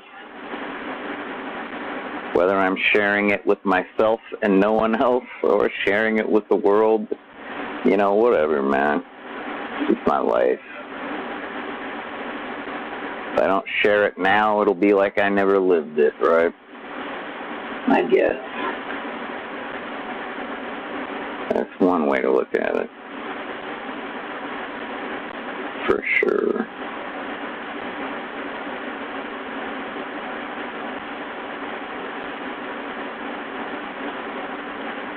Like, I'm not dark, I'm realistic. I'm not a pessimist, I'm a realist. It's fucked up to say that, but hey man, it's my life. If I'm the one judging that it's generally gonna go to shit, gonna go to hell in a handbasket, gonna go to pot, that's like a term. I think that's like when you're cooking food, like spaghetti or whatever, and it's like the water goes to pot. I think that's like a term. Whatever, man. It's all good. It's my life. If I want to say that it's a total piece of shit, then hey, that's my prerogative. It's not my fault. It's my prerogative. You know, it is my fault. It's my fault that I'm so dissatisfied with it. That's my fault. I got a pretty high standard when it comes to things like freedom and opportunity, liberty, pursuit of happiness, that kind of bullshit. Like, I have literally, typically, gone with lower paying jobs because they were jobs doing what I wanted to do, what I needed to do.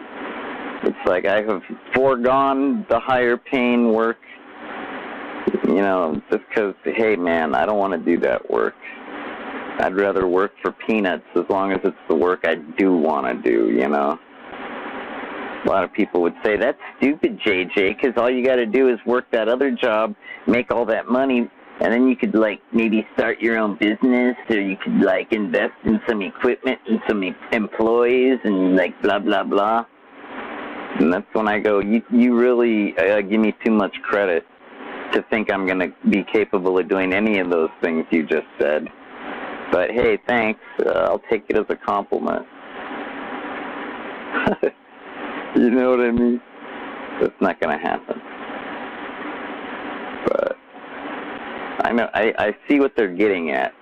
They're basically like, if you pay your dues, then you get your membership, something like that.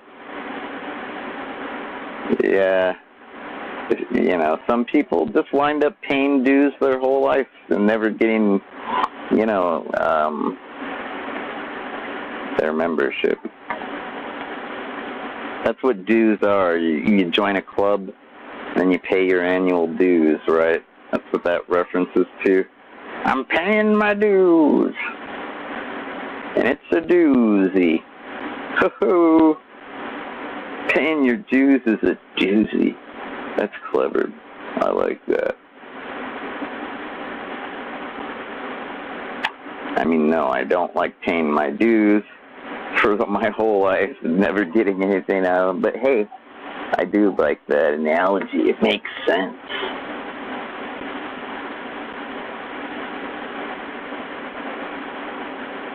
It's kind of like insurance, right? If you buy insurance and pay for it once a month or twice a year or whatever, you kind of hope someday you'll get to use it, right? For whatever. Maybe it'll bail you out of a bad, you know, situation one of these days. Yeah, tell me. I'll have to hear about that one of these days. I don't think I've ever been able to use insurance for anything too great. If you can believe that. Yeah, I got videos, so what?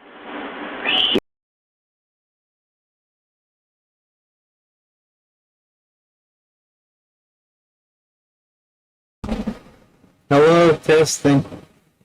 You know, I've had a chance to think about that. Think about what I said there about using insurance and never using it for anything good. I have my medical insurance, of course. We all need medical insurance, right? Like, duh. Yeah, but unfortunately, I don't think of it as the same. Like, if you wreck your car, if your house gets destroyed, I don't know, if your loved one dies, those things, that sounds like insurance to me. That's a loss that you are being compensated for. Whereas medical insurance is more like you're going into the situation with a loss, and hopefully, if the doctor is any good, which they probably are, most doctors have to take a lot of schoolwork. They have to do school stuff. Most doctors are very capable, but regardless, some of them are total fuck-ups. I've had a few. I've had a dentist that was a fucking sadist. I had a primary care physician that actually didn't care about me. It's funny when they are the primary care providers and they don't care whatsoever. The guy was literally unwilling to prescribe a goddamn thing and told me to go look for medicinal, like, over-the-counter, holistic solutions. This guy really didn't give a fuck. The ironic thing is, he had to move away to get a higher-paying job elsewhere in a smaller community in my state of Arizona. I think that's funny. That's ironic. That a person that does a lousy job of their job gets promoted and makes more money because there's a community that's so desperate for any kind of professional to come to their community and offer services.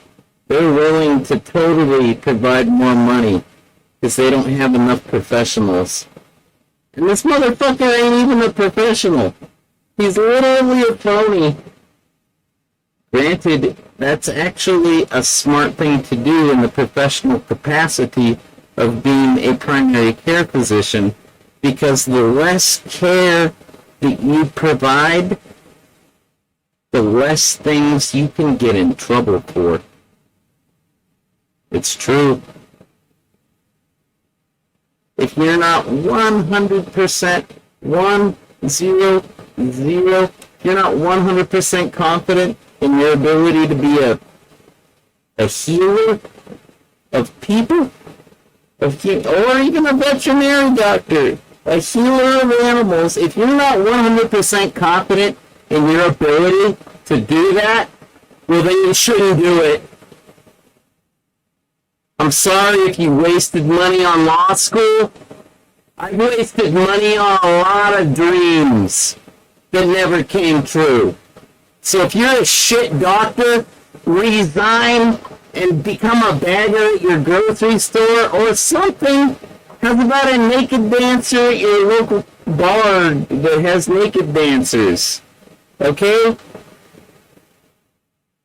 It's not fair to continue to be a doctor when you know damn well you're not a doctor and that you're just bilking people out of their fucking money and hope. You're bilking people out of hope when you're a shit doctor that provides nothing. Anyways, I just had to say that. Yes, physical therapy is going well. Everybody there is really cool. And I thank Dr. Jane for agreeing that I needed to go there, because I did. That was a good decision. He's a good doctor. I found his outfit on Health Grades. Of course he is. I mean, give me a break. If they've got really high marks on Health Grades, I'm pretty sure it's not because of bots or spoofing or any other type of manipulation. more than likely. If you're gonna see a fucking doctor, go to HealthGrades or something like that. Or maybe a support group, maybe a local community support group where people are going through what you're going through and you can discuss, hey, so-and-so worked out for me. Oh, but so-and-so didn't work out for me. Oh, and so-and-so, yeah. That's the only way you're going to get the truth, is to dive headfirst into your own community. And I'm referring to the local one. And you might think that that's ignorant or prejudice. Pursuing your local community over your virtual one? Hey man, I'm trying to give you good information. I've been doing that my whole life, thank you. Zot Avenger doesn't provide bad information. And if Zot Avenger does provide bad information, well, Zot Avenger will make sure to correct that. And it won't be a retractment, it'll be an explanation. Alright? And an explanation is not an excuse. Wanted to make sure you knew all that. Alright? Okay. Back to the regularly scheduled content.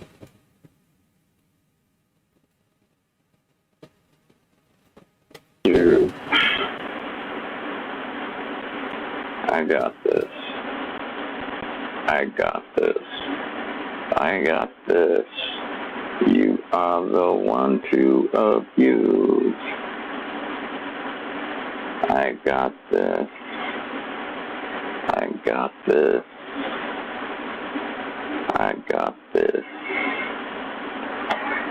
You are the one to abuse. I got this. I got this. I got this. I got this time on my hands. I got this time on my hands. Oh, you are the one to abuse. So if you saw the way I was dressed, like yesterday or the day before, you'll know that I filmed this like yesterday. So it was almost like a little pilgrimage that I've been waiting a decade or two to do, because like I don't know if I've ever done this before, but hey man, I did it. It happened, and you know, it may never happen again, but I'll let you be a part of it. I'm going to play the low-resolution, highly compressed file, because one is 60 megabytes, one is 5 gigabytes. The original phone recording was 5 gigs, and when I made a Shockwave FLV file out of it, it's tiny, and it's still kind of watchable, and you can still basically hear what I'm saying. So, we're going to give you a little tour. And I'm going to go get a drink. I got to get some ice cubes. And I don't really care to watch this. Oops, sorry. I'm taking off my glasses and junk. I don't want to fall over when I go get my ice cubes. Ah, it's bright in here. Ah. That's better. So then, as I was saying, testing. Boy, I really got to get rid of all these audio sources. Let's see, track 1, Savick, you're gone. Hey, where's the remove option? I'm right-clicking, I don't see remove. That's weird. Oh, you know what? I'll remove it from the sources menu. Okay. There, remove. Let me see if I can, like, click them all at once. This is going to get real annoying and tedious otherwise. Yes. Yes. Anything else? I don't know.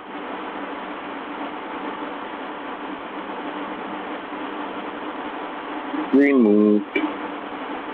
Alright then. You ready, guys? This is the stupid movie. I'll be back after this. I'm gonna mute my microphone now. Okay.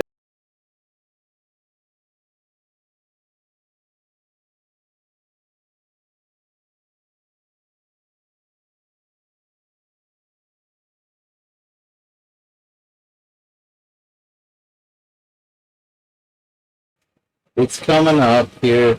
But yeah, we're rolling. Thanks for calling the river. This is JJ speaking.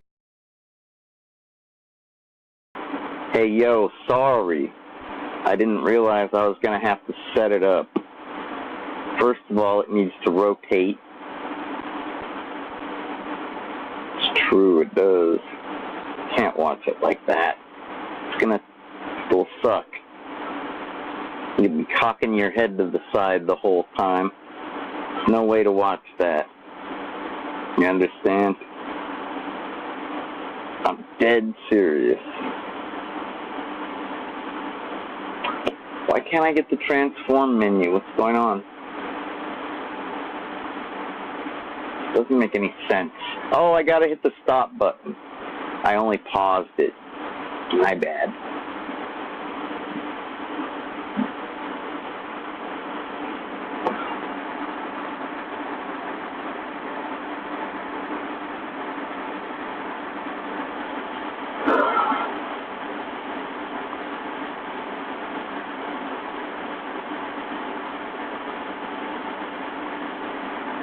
Fuck, dude.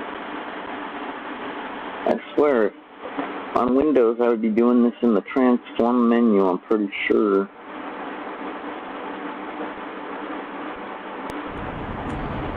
Yeah, we're rolling. Thanks for calling the river. This is JJ speaking. How can I take your phone call? Or no, how can I help you? Sorry, I was thinking I was the receptionist or customer care for a second. Yeah, sometimes I'd walk up those stairs. Sometimes I'd... God damn it, you guys. This is unwatchable if you don't, like, do the 90-degree rotation. Here, I'm right-clicking, set color, read name, remove, order. Oh, there's transform. Yay, I got it. For whatever reason. There, that's perfect. Now I can leave.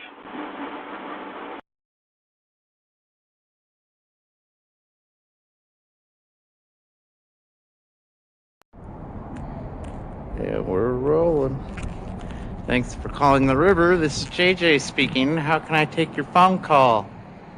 Or no, how can I help you? Sorry, I was thinking I was the receptionist or customer care for a second.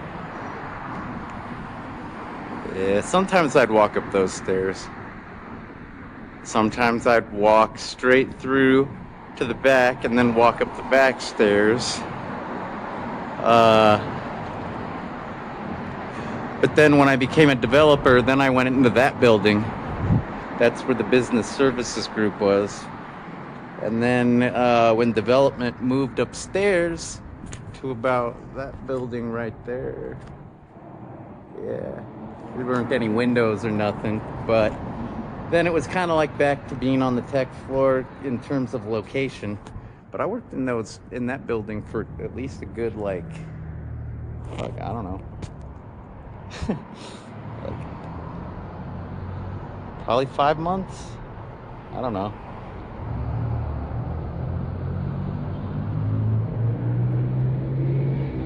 I remember there was this one time when it was after the G-Build, the billing system I was working on, had launched, and I was working a little bit later than usual. It was like 6 o'clock instead of 5 o'clock when I'd normally leave, 9 to 5, you know.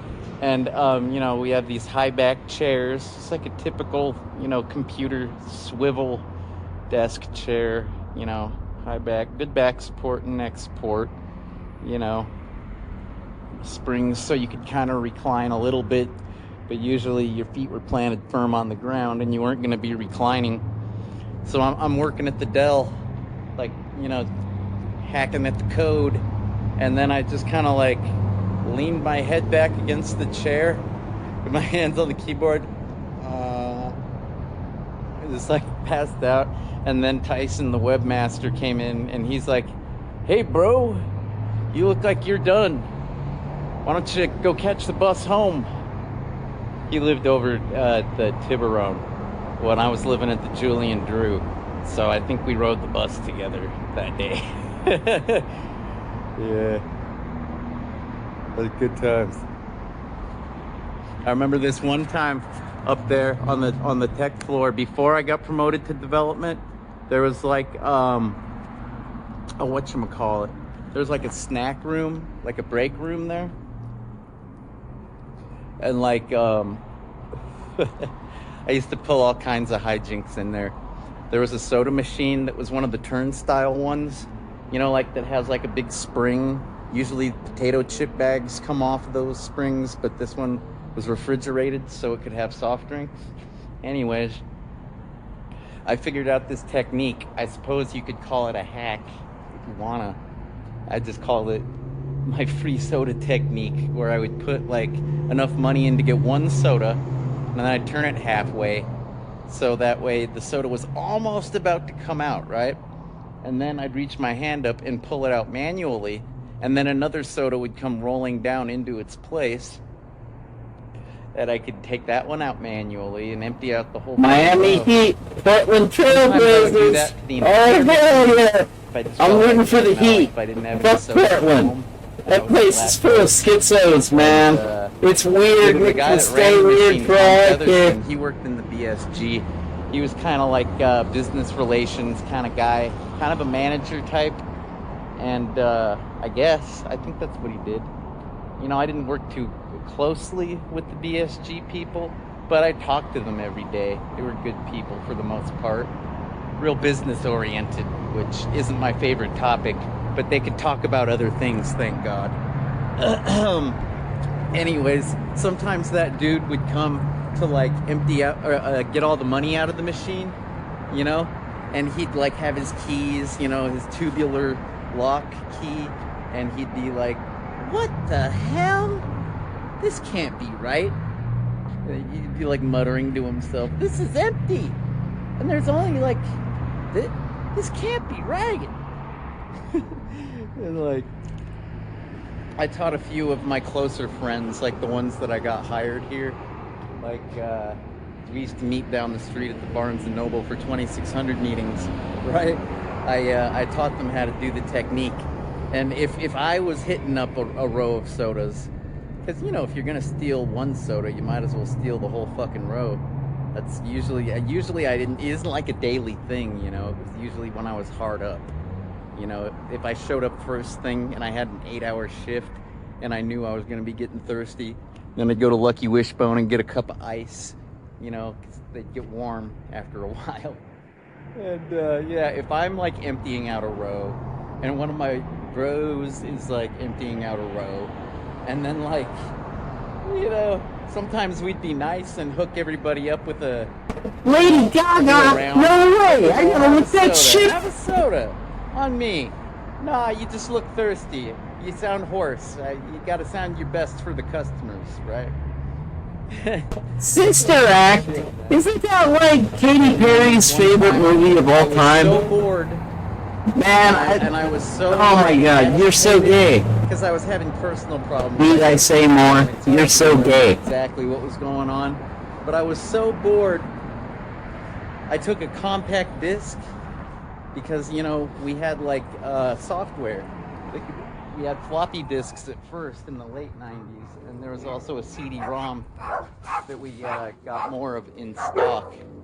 Like, and I took one of the software CDs that had the Internet Explorer and the freaking, you know, Eudora. You know, sometimes it was a Mac. Like the CD had the Mac and the Windows software. I put it in the microwave, and I watched the thing spark like crazy. And it stunk up the whole floor like something fierce. It was so horrible. It was so horrible. Oh my god. Yeah. I don't think these are... See, this is right where the T1 lines were kept. We had like dual T1 lines. And that's like with the red back for the DSL. At first we had the DSL with the US West, which turned into Quest. And then we got the New Edge and Covad. Not COVID, Covad.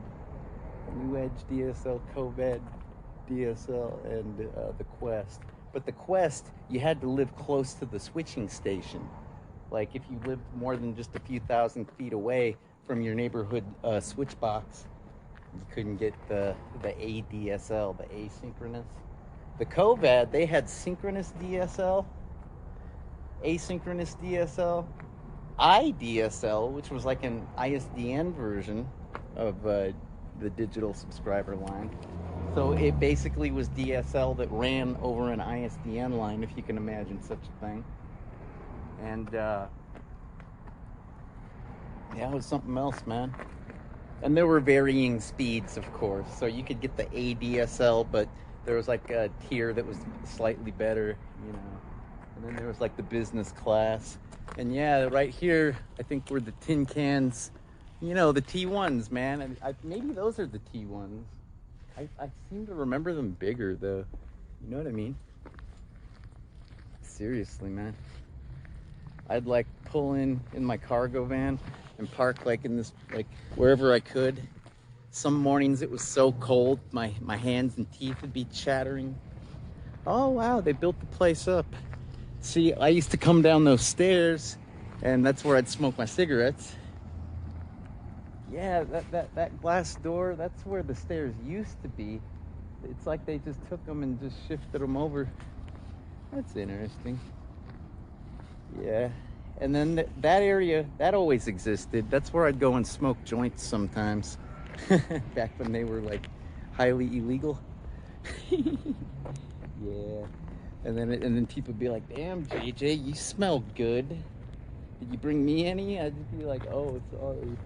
I wasn't thinking. In this area, yeah, that corridor, that was the gateway to the business services group, which was in that building right there. This, you know, it's the 40 North Swan. Yeah. I was only here for like 3 years, but it's basically the only job I ever had. Like, you know, there was that Sassy Adex thing that lasted a month.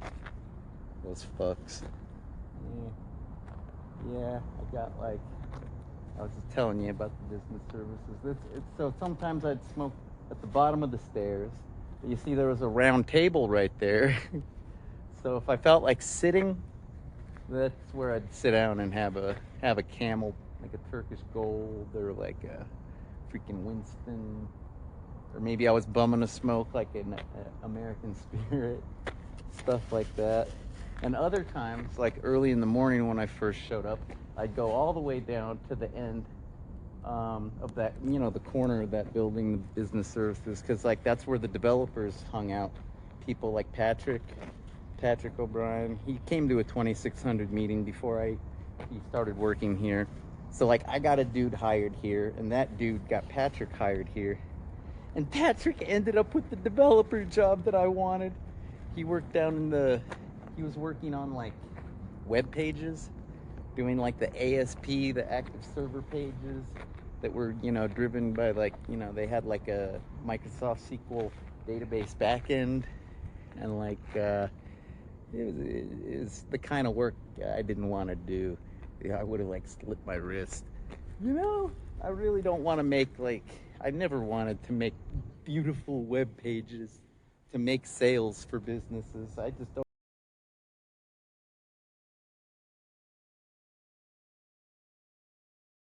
Testing. I just wanted to say, Lou Gossett Jr., did I just see that? Fuck, there's so much shit. The New York Mets, the Metropolitans, Skarsgård making a comeback, Jake Gyllenhaal, what the fuck? The Suns, man, they're gonna win. I bet all my money on the Suns this year. Though I'm bad luck and I jinx everything I talk about, I'm just gonna say All right, the Diamondbacks didn't win the World Series. It was a great competition, but as a consequence, the Suns will need to win the NBA championship this year. That's just how that works. All right, the D-backs didn't win the World Series, but the Suns are taking the trophy. Hey man, I'm not hoping. I'd bet on it if I had any money. But regardless, what are we talking about? I got so derailed by these trends, dude. Oh my god, I can't even remember. I'll break in again and interject. Because every time I break in, it's an interjection. I'm thinking, hold on, hold your horses. I gotta tell you this, because this isn't reality. This is reality. Let me tell you about reality, kid. Alright, so I'll do that the next time, and hopefully won't get derailed, but it is, yeah, I gotta look that shit up, man. I don't know the first thing about what people want. I don't know what looks good to a customer. Like, you know what looks good to this customer? Affordable prices and quality goods. I could give a damn what your website looks like as long as the prices are accurate and the goods are brands I know. Like, pictures help, but they're not even necessary. And if you can tell me if I gotta pay shipping or whatever, like, seriously, man. All this, like, search engine optimization crap that businesses do these days, like, it really just seems kind of, like, pointless and frivolous. Of course, they're the ones that get all the customers, so I guess it's not that frivolous. It's all good. Whatever. So he ended up doing the work that I didn't want to do. And then a few months later, I got to apply again, and that's when I got to work on the G-Bill, the internal, billing system, which was exactly the kind of thing I wanted to be working on. Kind of like operations style development gig. Like, I was like, yeah. I felt kind of bad for Patrick, because by the time I got hired, he was burnt out. He was just like, hey bro, how's it going? I'm like, I got the job. He's like, congrats, man. I'm real happy for you. I know I felt bad when I got this gig because I know you wanted it. And I'm like, well, dude, after seeing what you have to do, it's just like, I'm not really a Microsoft guy, Like, you got to work on those active server pages. And I had to work on a SQL, the Microsoft SQL server as well. Yeah, that's not that much different from any other database. A MySQL or just about anything. Postgres, yeah. But, yeah, I'd rather be doing, I don't know, the Cold Fusion was nice because it was a very, platform, like, I guess you could run a Cold Fusion server on Windows, Unix, and possibly, no, you couldn't run it on Mac. This was before OS X had been released, OS 10. So, like, you weren't going to be running it on OS 9, I don't believe. That wasn't the thing. No way. Now, Mac servers were still kind of weird back then. Like, it was mostly, like, for the Apple File Sharing Protocol, AFP, and, like, maybe, like, Local Talk. I think that's what we called it back then, the Local Talk, which usually let you talk to your, like, image writer, and, like, that kind of shit. Yeah, not too spectacular. No, things kind of changed when the OS 10 happened. Then it was like a real computer, if you know what I mean. You could still run Unix, like, on an Apple. You could get, like, AUX, like, auxiliary Apple Unix. And you could also get, like, Tenon Systems Mach 10. There were even versions of Linux that were being made, like Linux PPC. I think there was, like, a Yellow Dog version that ran on, like, the PowerPC, 603, the G3s, like OS 10 hit when the G3s were kind of, like, prevalent. The iMacs, the fruity colored iMacs. And, like, shit, man, back then I think System of a Down was having hit songs. with like, I'm just sitting in my car and waiting for my girl, hypnotized, you know, and freaking Power Man 5000, what else, you know, the era, you know, Rob Zombie with his Dragula and his more human than human, more human than human. Yeah.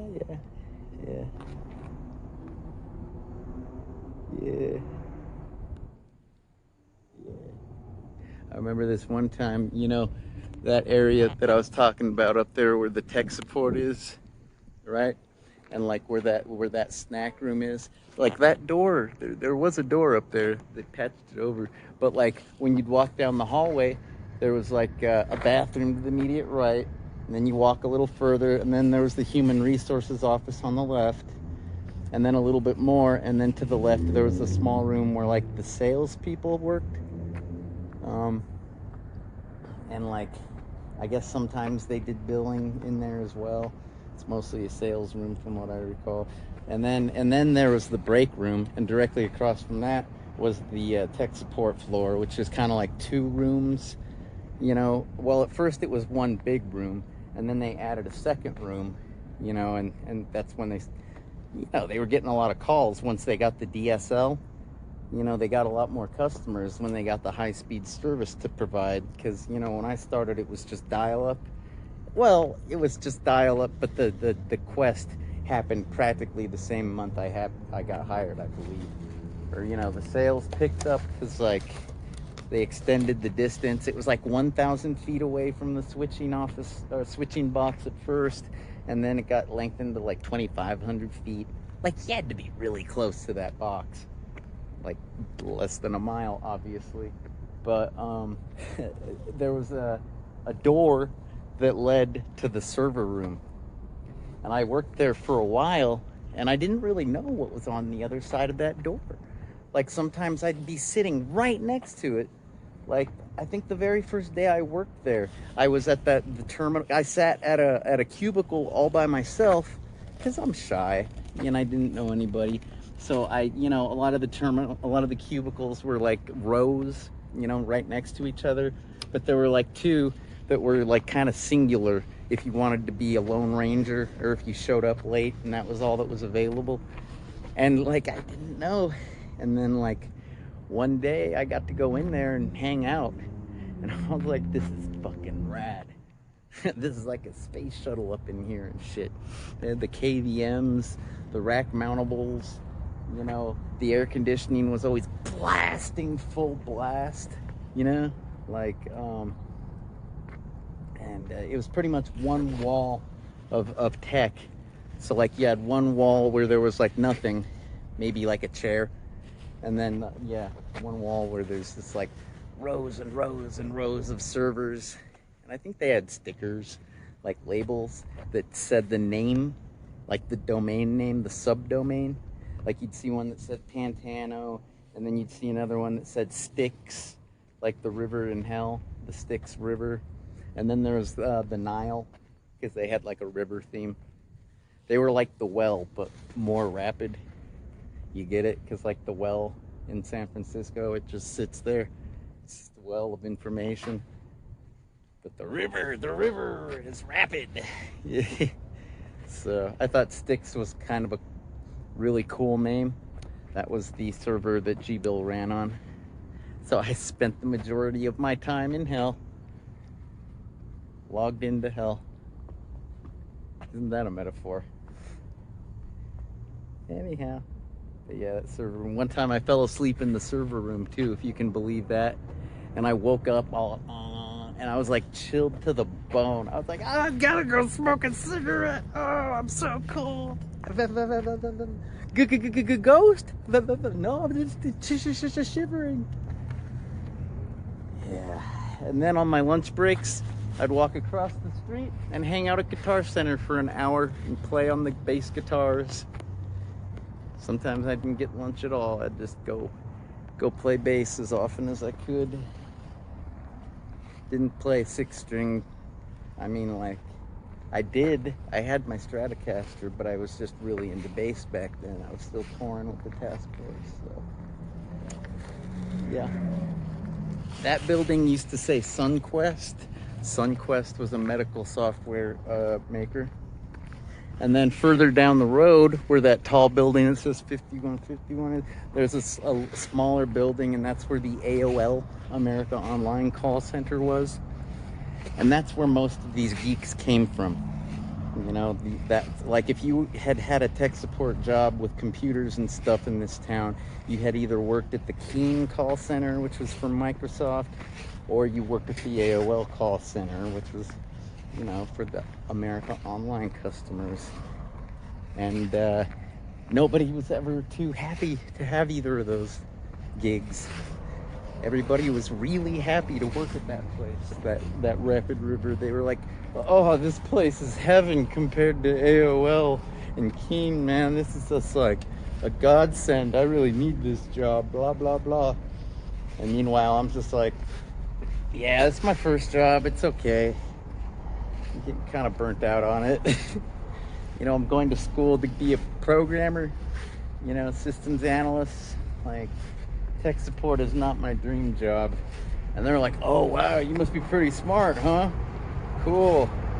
Yeah, blah, blah, blah. Good time. But yeah, man, that Guitar Center right there. Bam. Probably... I would say that I've logged more time there than here. That would be a lie, though. I wish. Alright. And then sometimes I'd go to the Lucky Wishbone, and I'd get a BOC. Yeah, I'd get a BOC with cheese and mayonnaise, salad dressing. Yeah, to go. Yeah, I'll get jalapeno poppers today, but I'll get French fries tomorrow. Actually, I'll probably get a cheeseburger tomorrow. Yeah, Lucky Burger with the sweet relish and the cheese and the mayonnaise, the salad dressing. I think I'll get some cheesecake with that, perhaps. Maybe some shrimp cocktail type. Or we'd get like the Cousin Subs. Cousin Subs used to be over there, and they had the best subs.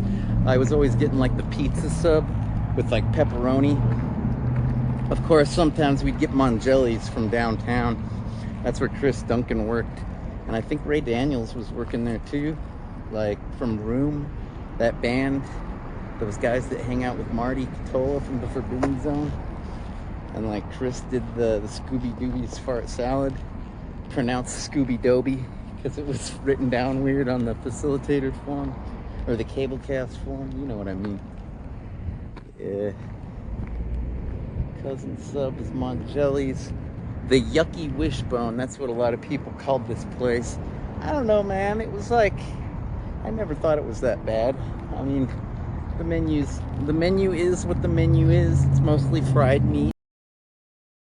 The rest of this video is basically nonsense. It's just me trying to be nostalgic by reminiscing about bad times. You know, it's a funny thing to be nostalgic for bad times, is it not?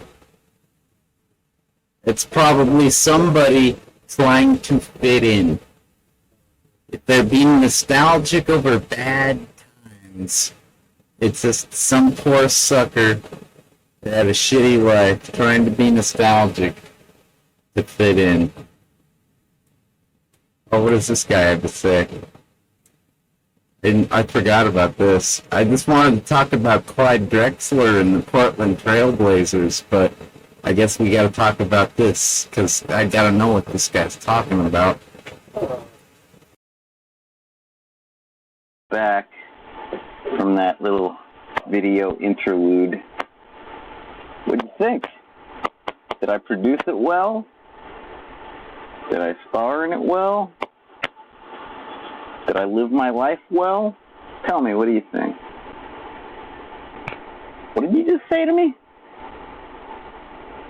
What do you mean, stupid and pointless?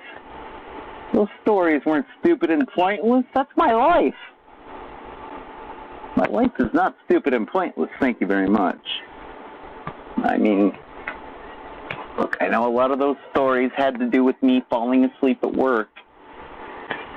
and stealing things, pulling pranks, killing time smoking cigarettes, talking about music, running across. Yeah, okay, so what, you think it's stupid and pointless because it sounds like I didn't want to be there? Dude, that was basically my dream job, if you can believe that. I mean, I was going to college to have that job, and I didn't even have to get my degree. It's like I got a shortcut. It's like I entered a cheat code, and it's like, oh, you're going to school to be a developer? Bam! You're a developer. Have a nice life, right?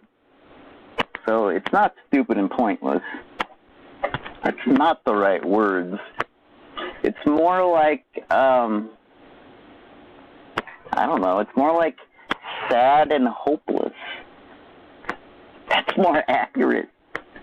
Granted, I think that stings a little worse than just stupid and pointless. That almost sounds funny, like Beavis and Butthead. I mean, I know I was smiling the whole time in that video, but it was mostly because, well, there's like two reasons. It's basically a happy thing, kinda. It's bittersweet.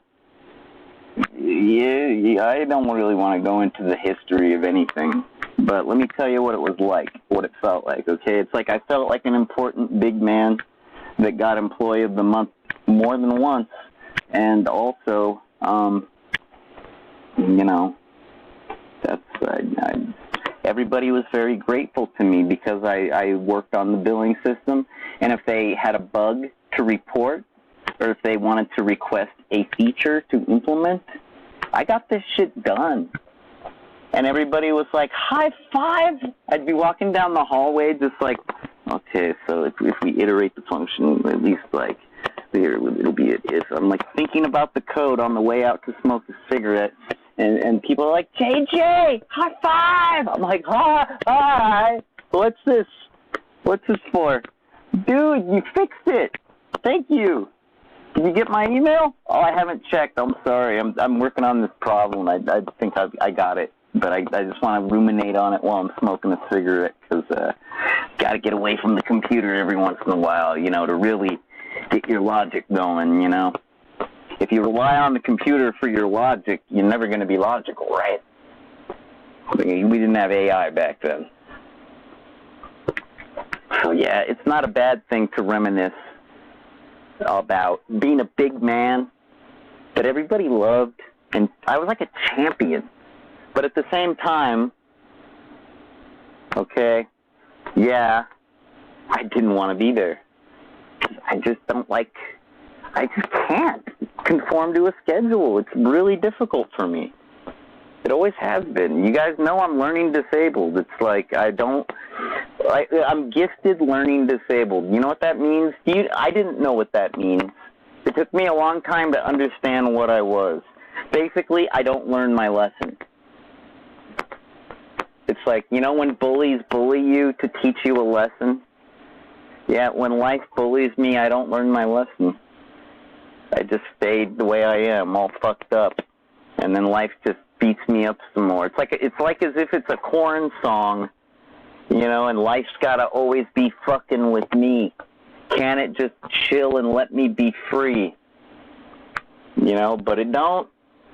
And just like it don't let me be free, I don't learn my lesson. So, but at the same time, I'm gifted because there I was, 17 years old, working tech support.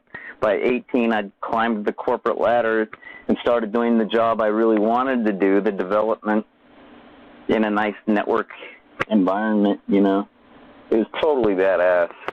I was fixing security bugs, implementing features.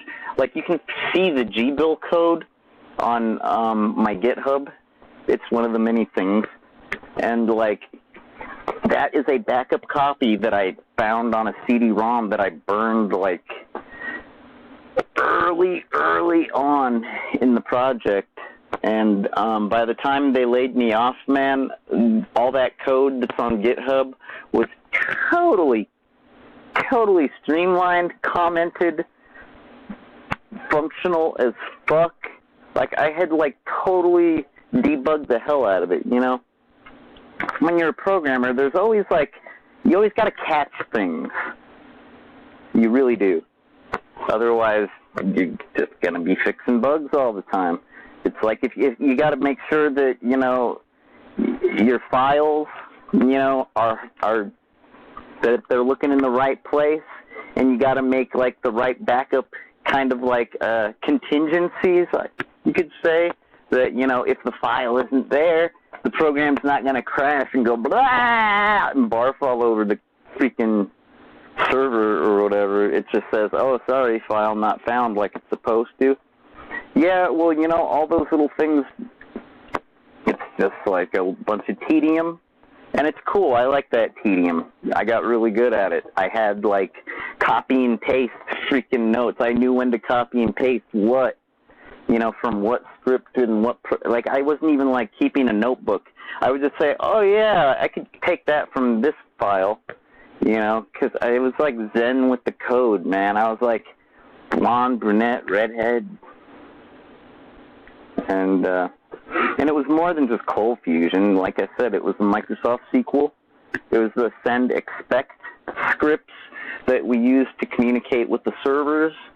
So, like, if you needed to, like, do console commands, like to change a password, or to add a user, remove a user, etc., those were done basically like an automated human. You know, send expect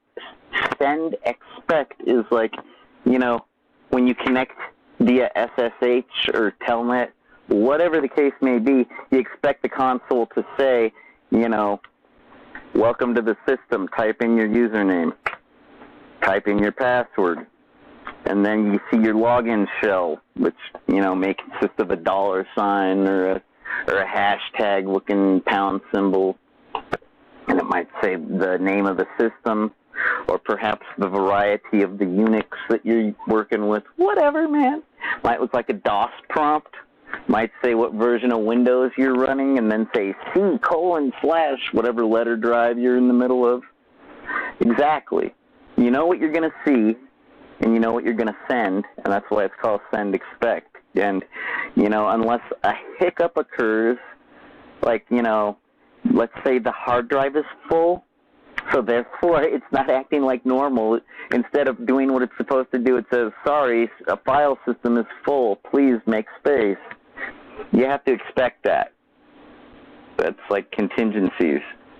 So, you know.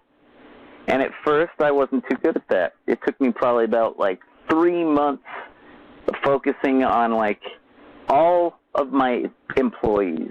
Every employee, I listened to them. I didn't tell them, oh, I'll be with you, you know. I didn't put their emails, like, in a special folder that I never looked at. Like, I dealt with them immediately because, like, my boss wanted me to, and because I was willing to. Like, if I was in the middle of, like, some big project, but I got an email from one of my employees, bam, big project's on hold for a minute. I gotta talk this out with the employee. We're gonna go have a cigarette. We're gonna fucking talk about this problem. I'm gonna see like what the ideal situation would be versus what they're experiencing now. And that was fun, dude. That's a way different kind of socializing. Like when you're a tech floor person, you're just one of the gang, you know? And I was kind of like a little fish in a big pond in the tech department, but in the development world where I was like, it was basically me and my boss doing most of the programming. Poor Pat got like, I think he got laid off too. He's a grown-ass man. Like, a little bit older than me. He cried that day. I saw, like, his beautiful blue eyes. He's like O'Brien, Irish man, kind of dark-complected, but had blue eyes. He's like, oh, hi, JJ. He was always a really, really nice guy. You know, scrawny, but taller than me, kept the goatee. Sometimes wore, like, one of those flat, kind of like, you know, Scotty kind of, you know, like one of those, like, one of those kind of caps. And, like, he had me over to his house before he ever worked at the ISP. And the day he got laid off, he was like, does this really need to happen? This is really great. I like programming. Can't we work this out? And, like, he's cleaning out his desk. I'm like, I'm sorry, dude. This totally sucks. He used to work with, the webmaster in that BSG room.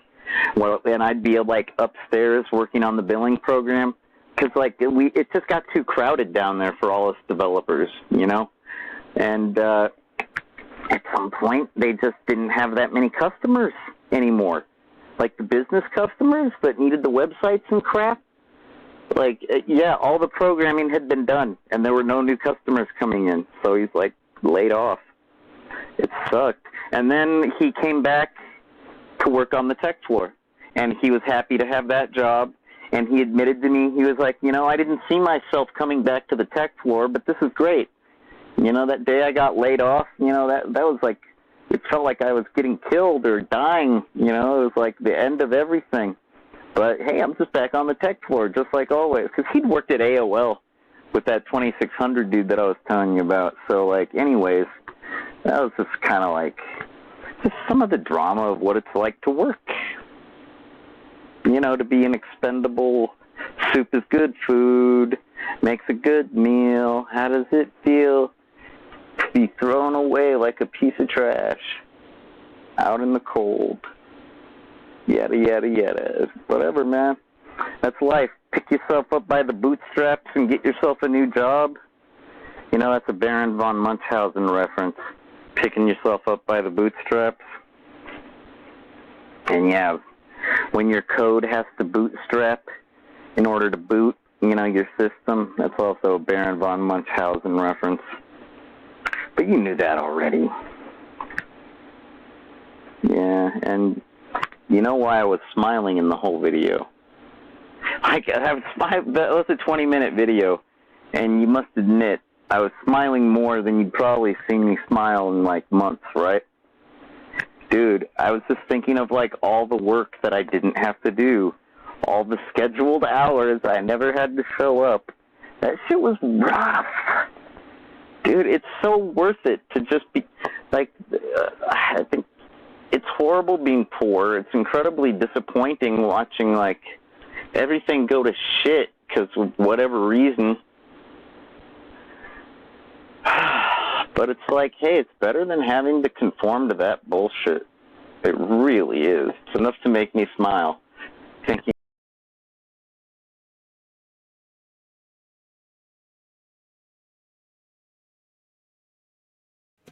in retrospect, I'm going to lean a little in the other direction. It's like, it's not better. It's basically just as good.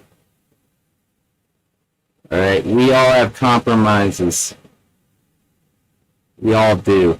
And though we try to stand tall and stand proud, or whatever, we try to stand up for ourselves, and what happens? Well, you get knocked down a peg. The nail gets hammered because it was sticking out, while all the other nails were being good and staying flush with the boards. The planks. Hey, you guys ever try that meme? Planking? It's like when you go stiff like a board. Stiff as a board, light as a feather, stiff as a... You got so much to enjoy right now. I've heard that this generation gets bored by the memes. The memes aren't funny enough. Oh, boo fucking who, you little bitch. You know how many times I've watched shit like A Million Ways to Die in the Desert, which I was just streaming illegally the other day? I mean, it was basically fair use, was it not? It wasn't an exact replica, nor was it the whole thing. It's basically fair use. I'm trying to make a point about what it's like to live in the desert, a place where you're basically expecting to die at a moment's notice because of a scorpion or a rattlesnake, perhaps a criminal bandit type person. Gee, I don't know, a disease, cholera, The black shits. Yeah. And what kind of a future do you have if you settle down, if you find somebody special? Oh, you know, it's the Old West. Everybody's a little bit damaged. If you meet a nice guy, he's probably an ex-con, you know, got out of prison, trying to turn their life around. Obviously, they have not, because the word of Jesus and God and stuff is not strong enough to persuade them from their ways, their lazy ways, where they just want to, like, get rich and not worry. What a terrible, terrible sin to want to be rich and not worry. Some people are born that way, but, you know, I heard those people have a rougher time than the small little people, the black collared, you know. Excuse me, I'm thinking of cholera and the black shits, but I mean like blue collar. The blue collar didn't happen until the 20th century, so that's kind of its own phenomenon. It's like if you're going to talk about the women's lib movement, that's not an Old West thing.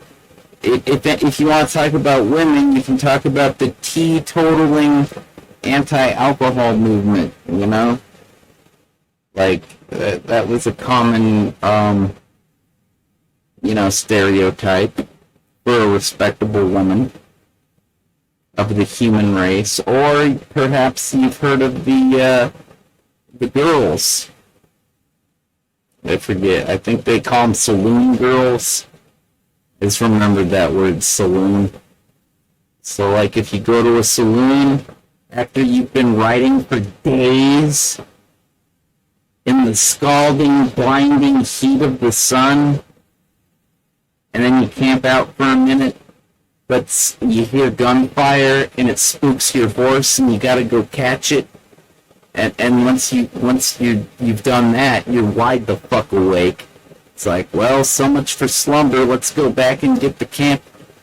Let's go decamp the camp, and you grab the gear, and as you're pursuing onwards, then you get to move ahead in the freezing black darkness of night. The scalding day and the freezing darkness of night. Just to get back home so you can, you know, tie your horse to its post. Yeah. Perhaps with the other horses and such. If you're rich! A poor man owns one horse if they're lucky. Alright, motherfucker. Don't go believing fantasies. Have you ever played Red Dead Redemption?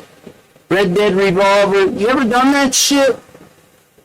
It's not even a good way to know what I'm talking about, but it's a start. It's mostly accurate, that franchise. Yeah. People don't have a clue the hardship. Let me tell you about the hardship, alright? First of all, I'm a multi-breed. I'm not 100% white, and that was made clear to me by my father early. And so what? Let's just say I've never felt white liberal guilt for a moment in my life. Why would I? I'm not rich, I'm not privileged, and I'm not fully white. You know? And these days, who really is? I've noticed something lately. There's like a generation of Generation Z kids that are like mulattoes. Have you noticed this? It's like the mulatto uprising. And I think it comes from all of the dissatisfied white women that said, fuck your little white dicks, I'm gonna go get a big black one, and then they have a child, a product of their love. You know? That may sound like a scenario for an accident, but only statistically some of the time. You know, if you're making love to somebody, you kind of know in the back of your head that there's a possibility somebody might end up having to, like, you know, raise a kid, if not both of them. Yeah? If you don't think that's in the back of the mind of an adult, like, that's silly. Unless you've had like a vasectomy, or unless you've had like one of those procedures that the girls get, I forget what they're called. Or unless you have like an embedded prophylactic, like some kind of like cybernetic, anti-pregnancy device, or like free. It's all complicated, man. You might have to take some drugs to like subdue your hormones, which is a funny thing to do in the first place, because it's the hormones that lead you to wanting the drugs in the first place. So it's like you're having too much sex, so you get the birth control, but then when you take the birth control, you don't want to have sex no more? Huh? Oh, but everybody's telling you to take the birth control because your acne's cleared up. Okay? Not only that, but you've secured your future. Everybody's so proud of you. They're like, you've taken responsibility and made a decision to be an adult. Now it's just a matter of staying on your little weird pills that make your period stop and make your fucking pimples go away and make everybody decide that you're a good person, even though inside you're not a good person. You've been out doing all kinds of crazy shit. You don't deserve this much praise and credit, yet the people are so happy that you don't want to have an accident. They're just treating you like better than you've ever been treated in your entire life, huh, baby? I know, that's how it goes. I'm right there in line with you to get some prophylactics and some test kits. At least I used to be a long time ago. I can't imagine something like that. A scene like that isn't going to change. Like 20 years later, I'd be willing to bet that the Planned Parenthood is exactly the same as I remember it. Granted, there might be some interfaces, that are a little more high-tech, which is very, very good. Because those high-tech interfaces will allow a person to research shit that they might not research at home, that they need to fucking know about, because their bullshit teacher didn't teach them shit. They really just wanted to get through the curriculum as quickly as possible, hoping that no students would ask any questions at all, therefore making their job that much more difficult. So the fact that in your year nobody asked questions, nobody wanted to know a thing, everybody wanted to get out of class as early as possible. Oh, and also, about puberty, it happens to everyone. Class dismissed. Bam! That's fucking funny, dude. That's some funny shit. Ironic? No. It's darker than ironic, if you ask me. It's not sardonic, ironic, moronic, neuronic. It's not anything. It's a sad, sick, ugly world. As long as I've known it. A desperate, sick, sad, lonely, futile, and ultimately, did I say hopeless already? Yeah, hopeless world. It's always been hopeless. And if you have hope, you're going to end up with a huge college debt. If you're a hopeful person, you will take out a college loan, and because you're probably like a little sheltered kid that basically has privilege. So therefore, you're not totally broken and damaged and jaded to the world. And as a result, you'll get that college loan because you'll think, hey, I'm going to get a great job once I get my degree. Yeah, so yeah, get on me. Give me the loan, give me the debt, give me the interest.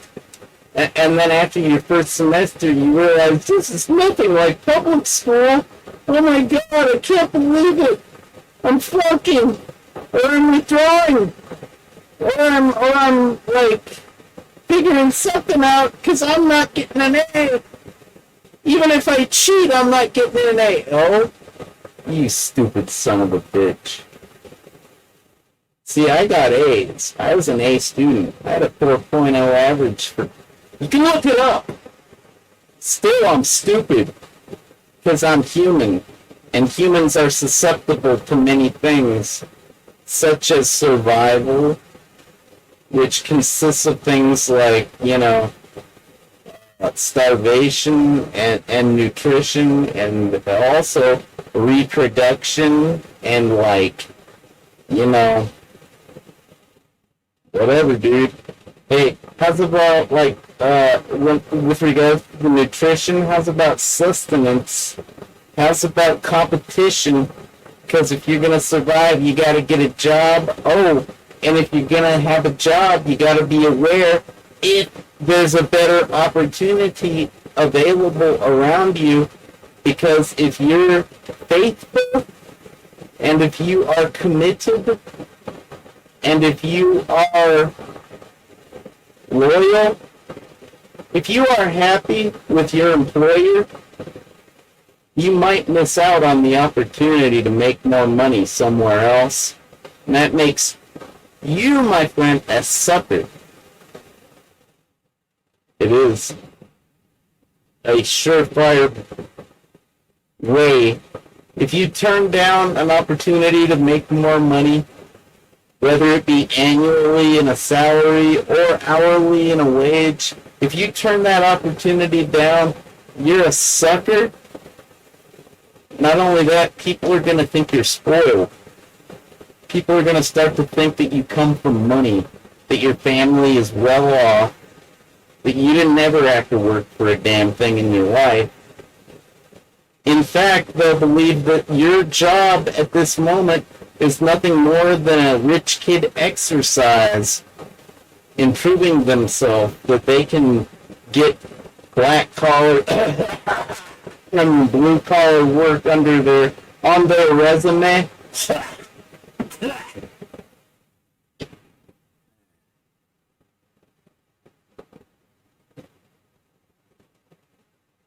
Sorry, guys. I don't mean to be a downer. What are we talking about? Hey, here, that wasn't black. If you feel bad, don't worry. I do not have the black collar. How does this camera work? What are we looking at? Why am I in this handbasket? Yeah, there it is. See, it's not black. My loogie is totally white. I'll bet you guys don't even believe that's my loogie, huh? Huh? Is that my spit? Is that my hat patooey? I wonder. I just did that. I'm like Moses. I separated the sea to let my people cross. Who are my people? I don't know, but I'll bet they're really nasty. If you're one of JJ's people, you must be a filthy punk. A dirty, filthy, one of those dirty, filthy punk kids that you hear about, Like the kind of kid that gets beat by their stepdad or raped by their stepdad or basically ignored by their stepdad or just completely overworked by their stepdad or and then mom gets pissed off and says bye stepdad, and then you become a latchkey kid and you never see mom, you never see any adults anymore. As of 16 or 15, oh, hey, I got my driver's license. Let's go look for some adults to emulate and idolize and look up to. Because I don't have any big siblings or nobody. Mom's at work all day to support us. I'm a latchkey kid, man. Yeah, not me. No. I just knew a lot of them. Yeah. I don't give a fuck, dude. Do I look like I give a fuck? I don't bleed unless I'm cut, alright? I'm not a bleeding heart. No, I'm not bleeding for anybody except my own fucking mental, emotional, physical, financial, and otherwise, let's just say everything state. My everything state. If my everything state isn't glistening and soaring and totally ready to help you with something, then I guess I must be doing pretty bad. Because I just always wanted to be a helpful guy. Because I like the praise and the reputation that goes along with being a helpful guy. I never wanted to be a drug addict or a fuck up or like some kind of an exploitive person. I wasn't looking to exploit my girlfriends. Never. Even though I've had opportunities to, like when the adult webcam business sprouted up on the internet, I was nothing more than a supportive partner to any, and you know, there's people, I'm not going to get a Me Too lawsuit. I'm more like going to get a me says hell yeah, like voucher as opposed to a lawsuit, because I know how to live a life. I know what it's like to be tempted by what? The bad shit in life. Because, like, when life totally sucks donkey dick, and you're getting donkey balls, you're getting punched by them as you're sucking, as your jaw is getting dislocated by the gigantic donkey cock, so what? Donkey cock. I'm so hungry. All of a sudden. I'm sorry. That's an inside joke. Pretty inside. And tight. But, nah, I'm just... What were we talking about?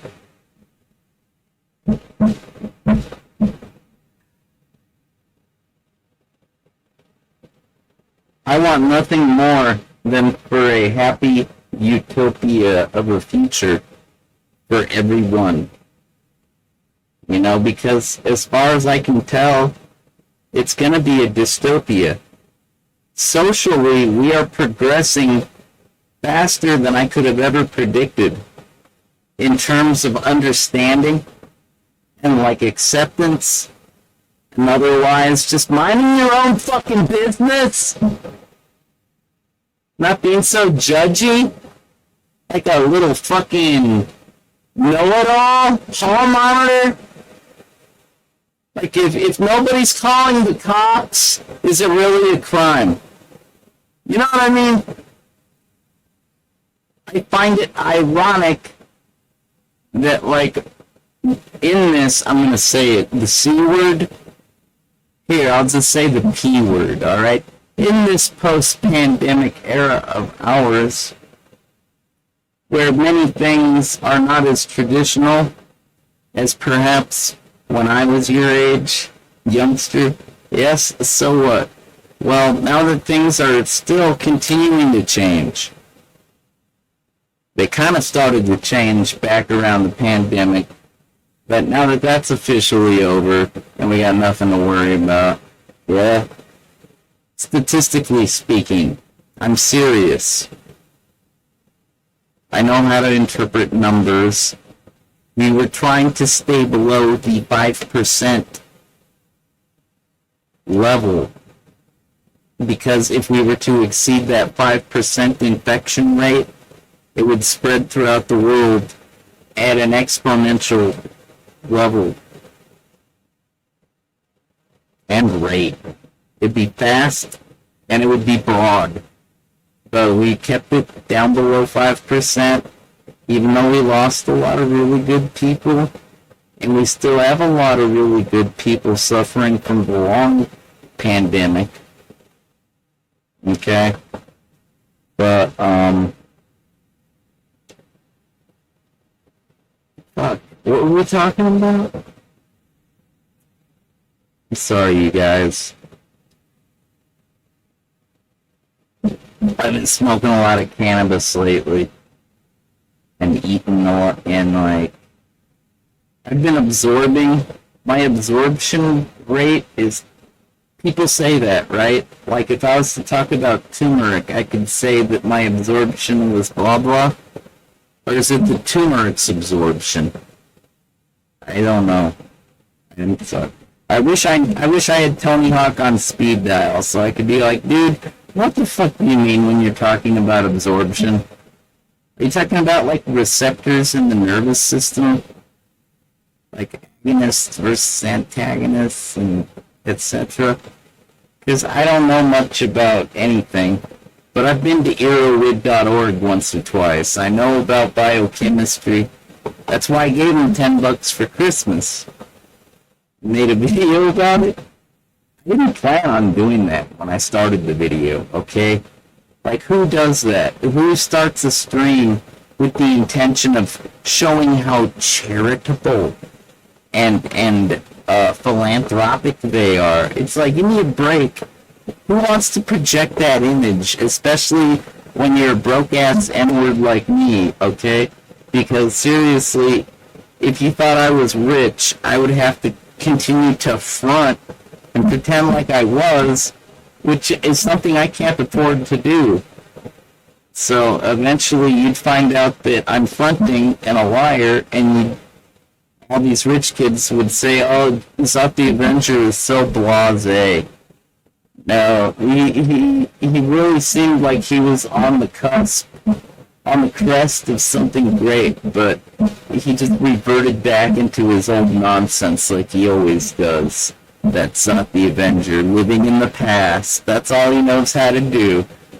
And we're moving towards the future, so I'd rather not hear the Z word when you're around me. Yeah, oh, that's what happens when you pretend to be rich and you're not, okay? You'll get found out. Of course, if you marry somebody rich, I guess you'll be rich then. But are you really? I mean, that's a pretty bad scenario from what I've seen. A lot of these, poor people that marry into richness wind up being like kept pets, like, granted, some of them really luck out and they find some kind of like like a cuckold of a person. I don't care if it's a girl or a guy. If you're willing to let anybody walk all over you and take all your money and dish out a lot of abuse verbally and physically, and then at the end of the day not put out, and you're just like, nobody ever said marriage would be easy. That's some cuckold shit. I don't care if you're a guy or a girl. That's unrealistic, and you're overly romantic, and you're gonna wind up heartbroken when you find out the truth, you stupid son of a bitch. You ever watch a TV show called Cheaters? I'll bet you think it's all fake, right? And like made up. Man, that's old antique television. You've got way better shit than that now. I'm telling you the truth all day long about everything I fucking said on this fucking stream. I need a break. I need to make a cigarette. I don't even gotta take a week. Here. Let's listen to more of the wisdom of yours truly, okay? This guy, I agree with everything he says most every time I listen to him, unless he's trying to be like emo and he's like being overly dramatic, which is usually a very easy thing to spot because he's like, saying he's fronting like he's gonna go postal or he's gonna like what? I don't know, commit a federal crime.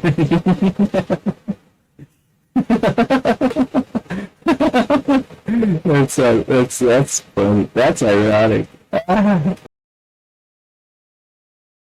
And thank God they laid me off, because if I would have had to stay there much longer, I was probably gonna go postal. Or at least light up a few more compact discs in the microwave, if you know what I'm saying.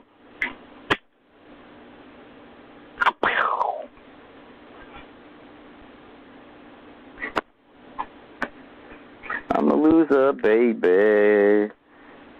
So why don't you thrill me? I'm a boozer, baby. Why don't you thrill me? It's not easy to do. I've seen it all and done it all. And it was before I was even in my 20s. No, I don't know, man. I don't know if I'm that cocky. I'm not going to say that. But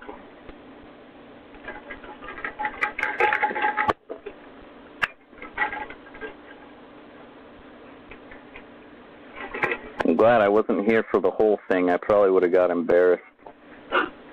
I know it's not a very, good video. And my stories are stupid.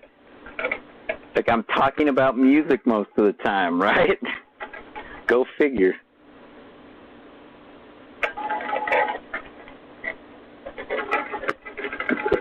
That's pretty normal.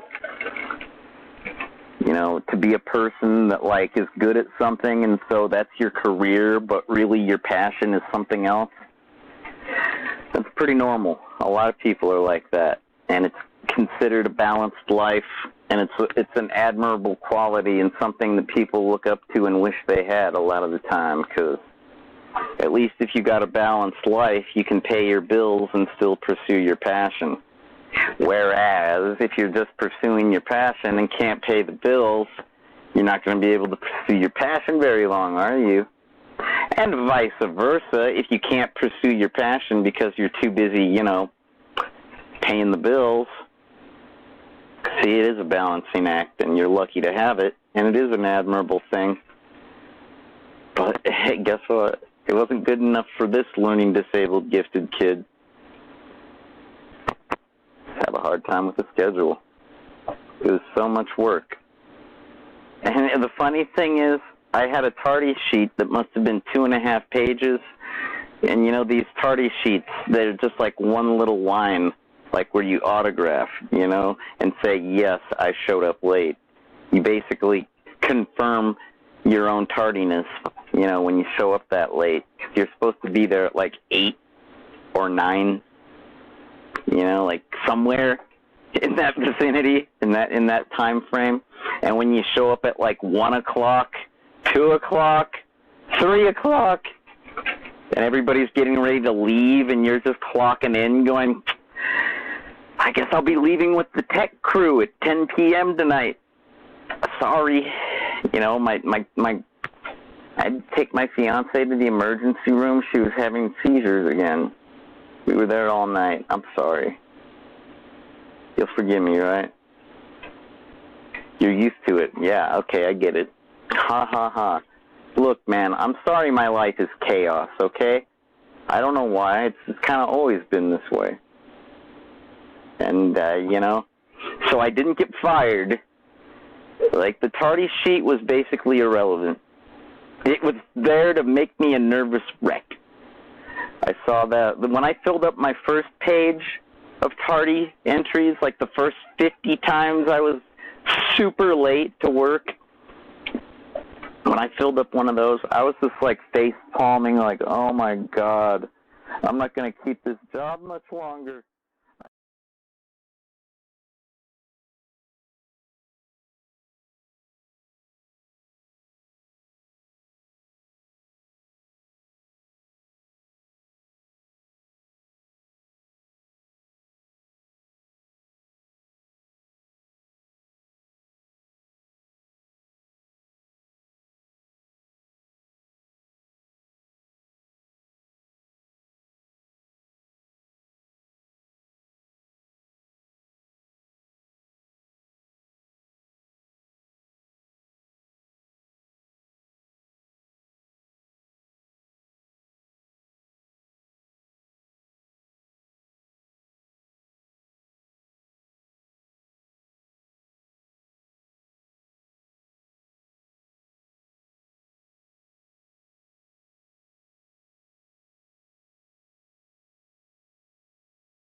Got the Avenger rules only on twitch.tv. Got the Avenger rules only on twitch.tv. Got the Avenger rules only on twitch.tv. Got the Avenger rules only on twitch.tv. Got the Avenger rules only on twitch.tv. Got the Avenger rules only on twitch.tv. Got the Avenger rules only on twitch.tv. Got the Avenger rules only on twitch.tv. Got the Avenger rules only on On twitch.tv. Got the Avenger rules only on twitch.tv.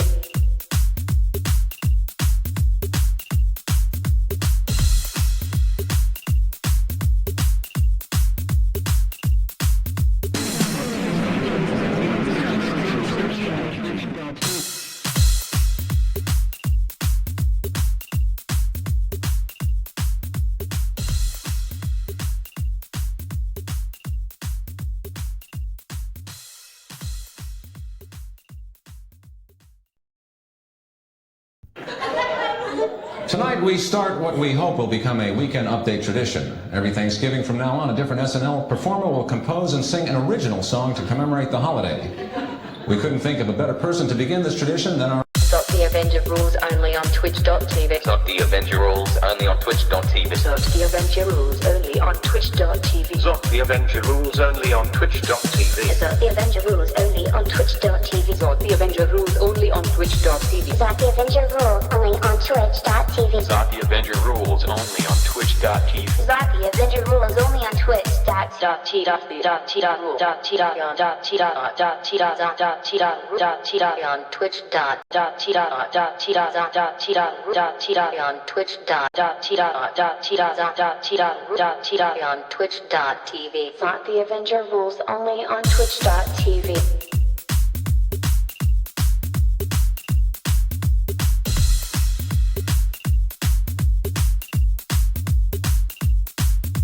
The Avenger rules only on twitch.tv. Got the Avenger rules only on twitch.tv. Got the Avenger rules only on twitch.tv. Got the Avenger rules only on twitch.tv. Got the Avenger rules only on twitch.tv. Got the Avenger rules only on twitch.tv. Got the Avenger rules only on twitch.tv. Got the Avenger rules only on twitch.tv. Got the Avenger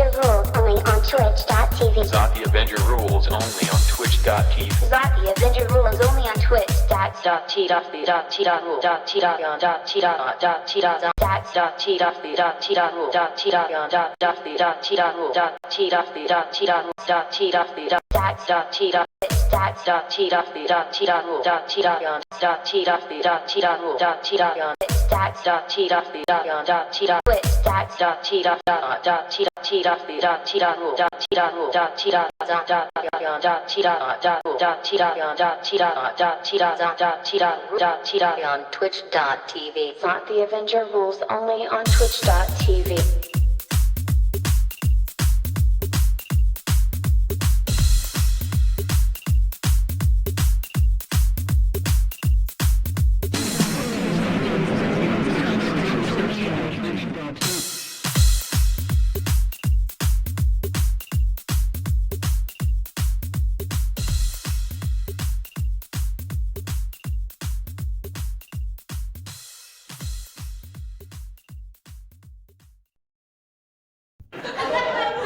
Tonight we start what we hope will become a weekend update tradition. Every Thanksgiving from now on, a different SNL performer will compose and sing an original song to commemorate the holiday. We couldn't think of a better person to begin this tradition than our own Adam Sandler. Oh, thank you. Thank you, Kevin.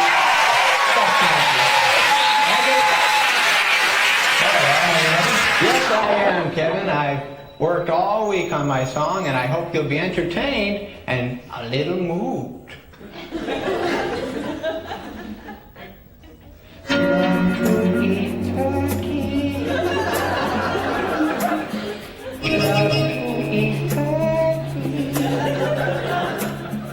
Love to eat turkey, 'cause it's good. Love to eat the turkey like a good boy should. 'Cause it's turkey to eat so good. A turkey for me, turkey for you. Let's eat turkey in a big brown shoe. Love to eat the turkey at the table. I once saw a movie with Betty Grable. Eat that turkey all night long. 50 million out Cowboys fans can't be wrong. Turkey, turkey, turkey, turkey, duck. I eat the turkey and I take a nap. Thanksgiving is a special night. Used to say dynamite. That's right. Turkey with the gravy and the cranberry. Can't believe the Mets traded out a strawberry. Turkey for you and a turkey for me. Can't believe Tyson gave the girl BD. Oh, yeah, I used to go to camp at Lake Winnipesaukee. Come on, Kevin. Oh, it'll be fun. A turkey for me and a turkey for you. Let's feed the turkey in a big brown shoe. Turkey need me and the turkey need dumping. Well, to keep the turkey with a lot of stuffing. Turkey and sweet potato pie. Sammy Davis Jr. only had one eye. Turkey with the girls and a turkey with the boys. My favorite kind of pants are corduroys. Gobble, gobble, gee, and a gobble, gobble, giggle. I wish turkey could only cost a nickel. Oh, I love turkey on Thanksgiving. I'll be there, give it up.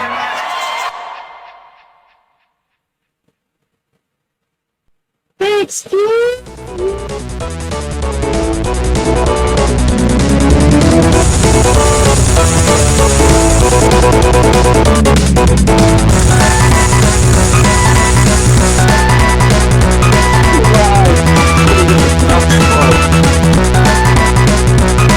funny.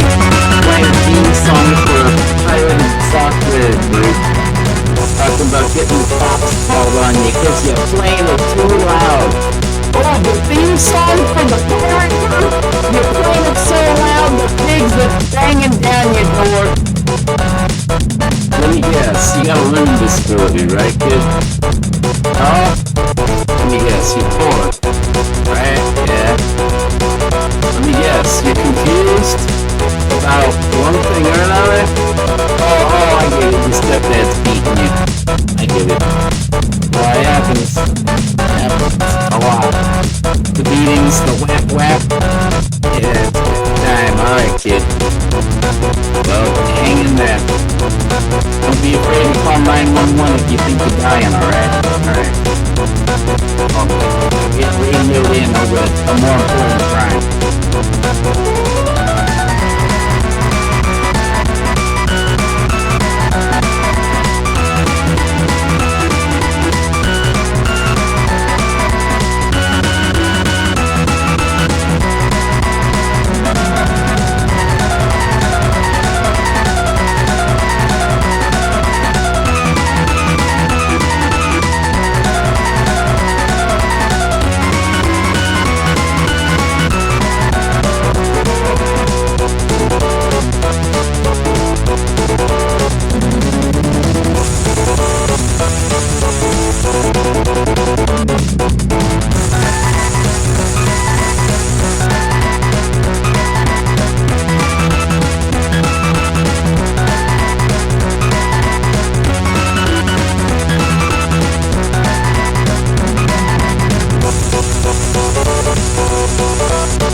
Hello? If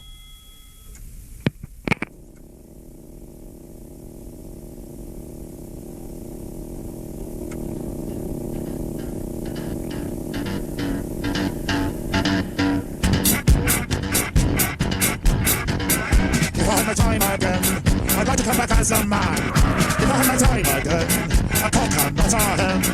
I don't want to be like my mother, hand behind, fall behind, like all the others. If I had my time again, if I had another life, I'd get myself a wife. If I had another life, to care for me my day and night, she would be just like my mother, hand behind, fall behind, like all the others. If I had another life, I used to be a tart, so myself as art. Now I feel just like my mother, the price is low. She doesn't bother.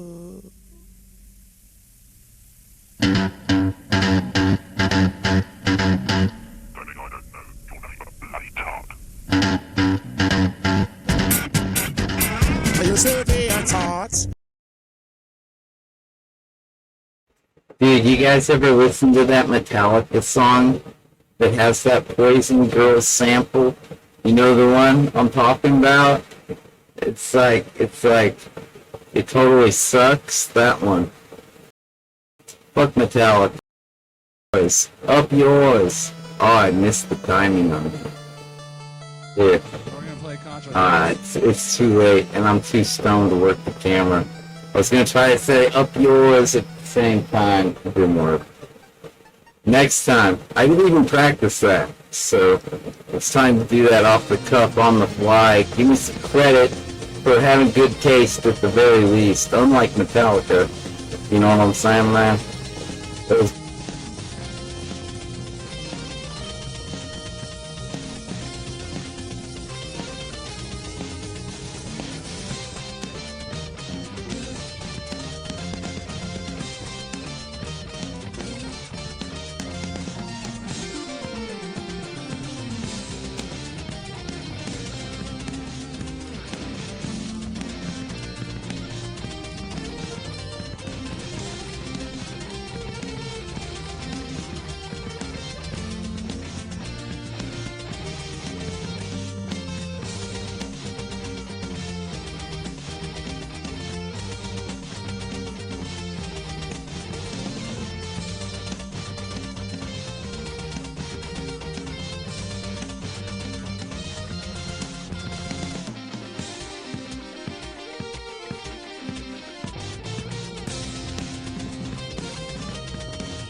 The Avenger rules only on Twitch.tv. The Avenger rules only on Twitch.tv.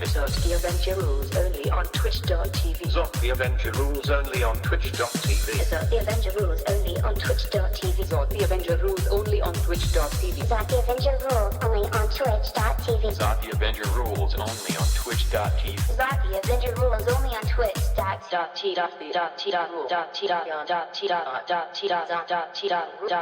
on Twitch.tv. The Avenger rules only on Twitch.tv.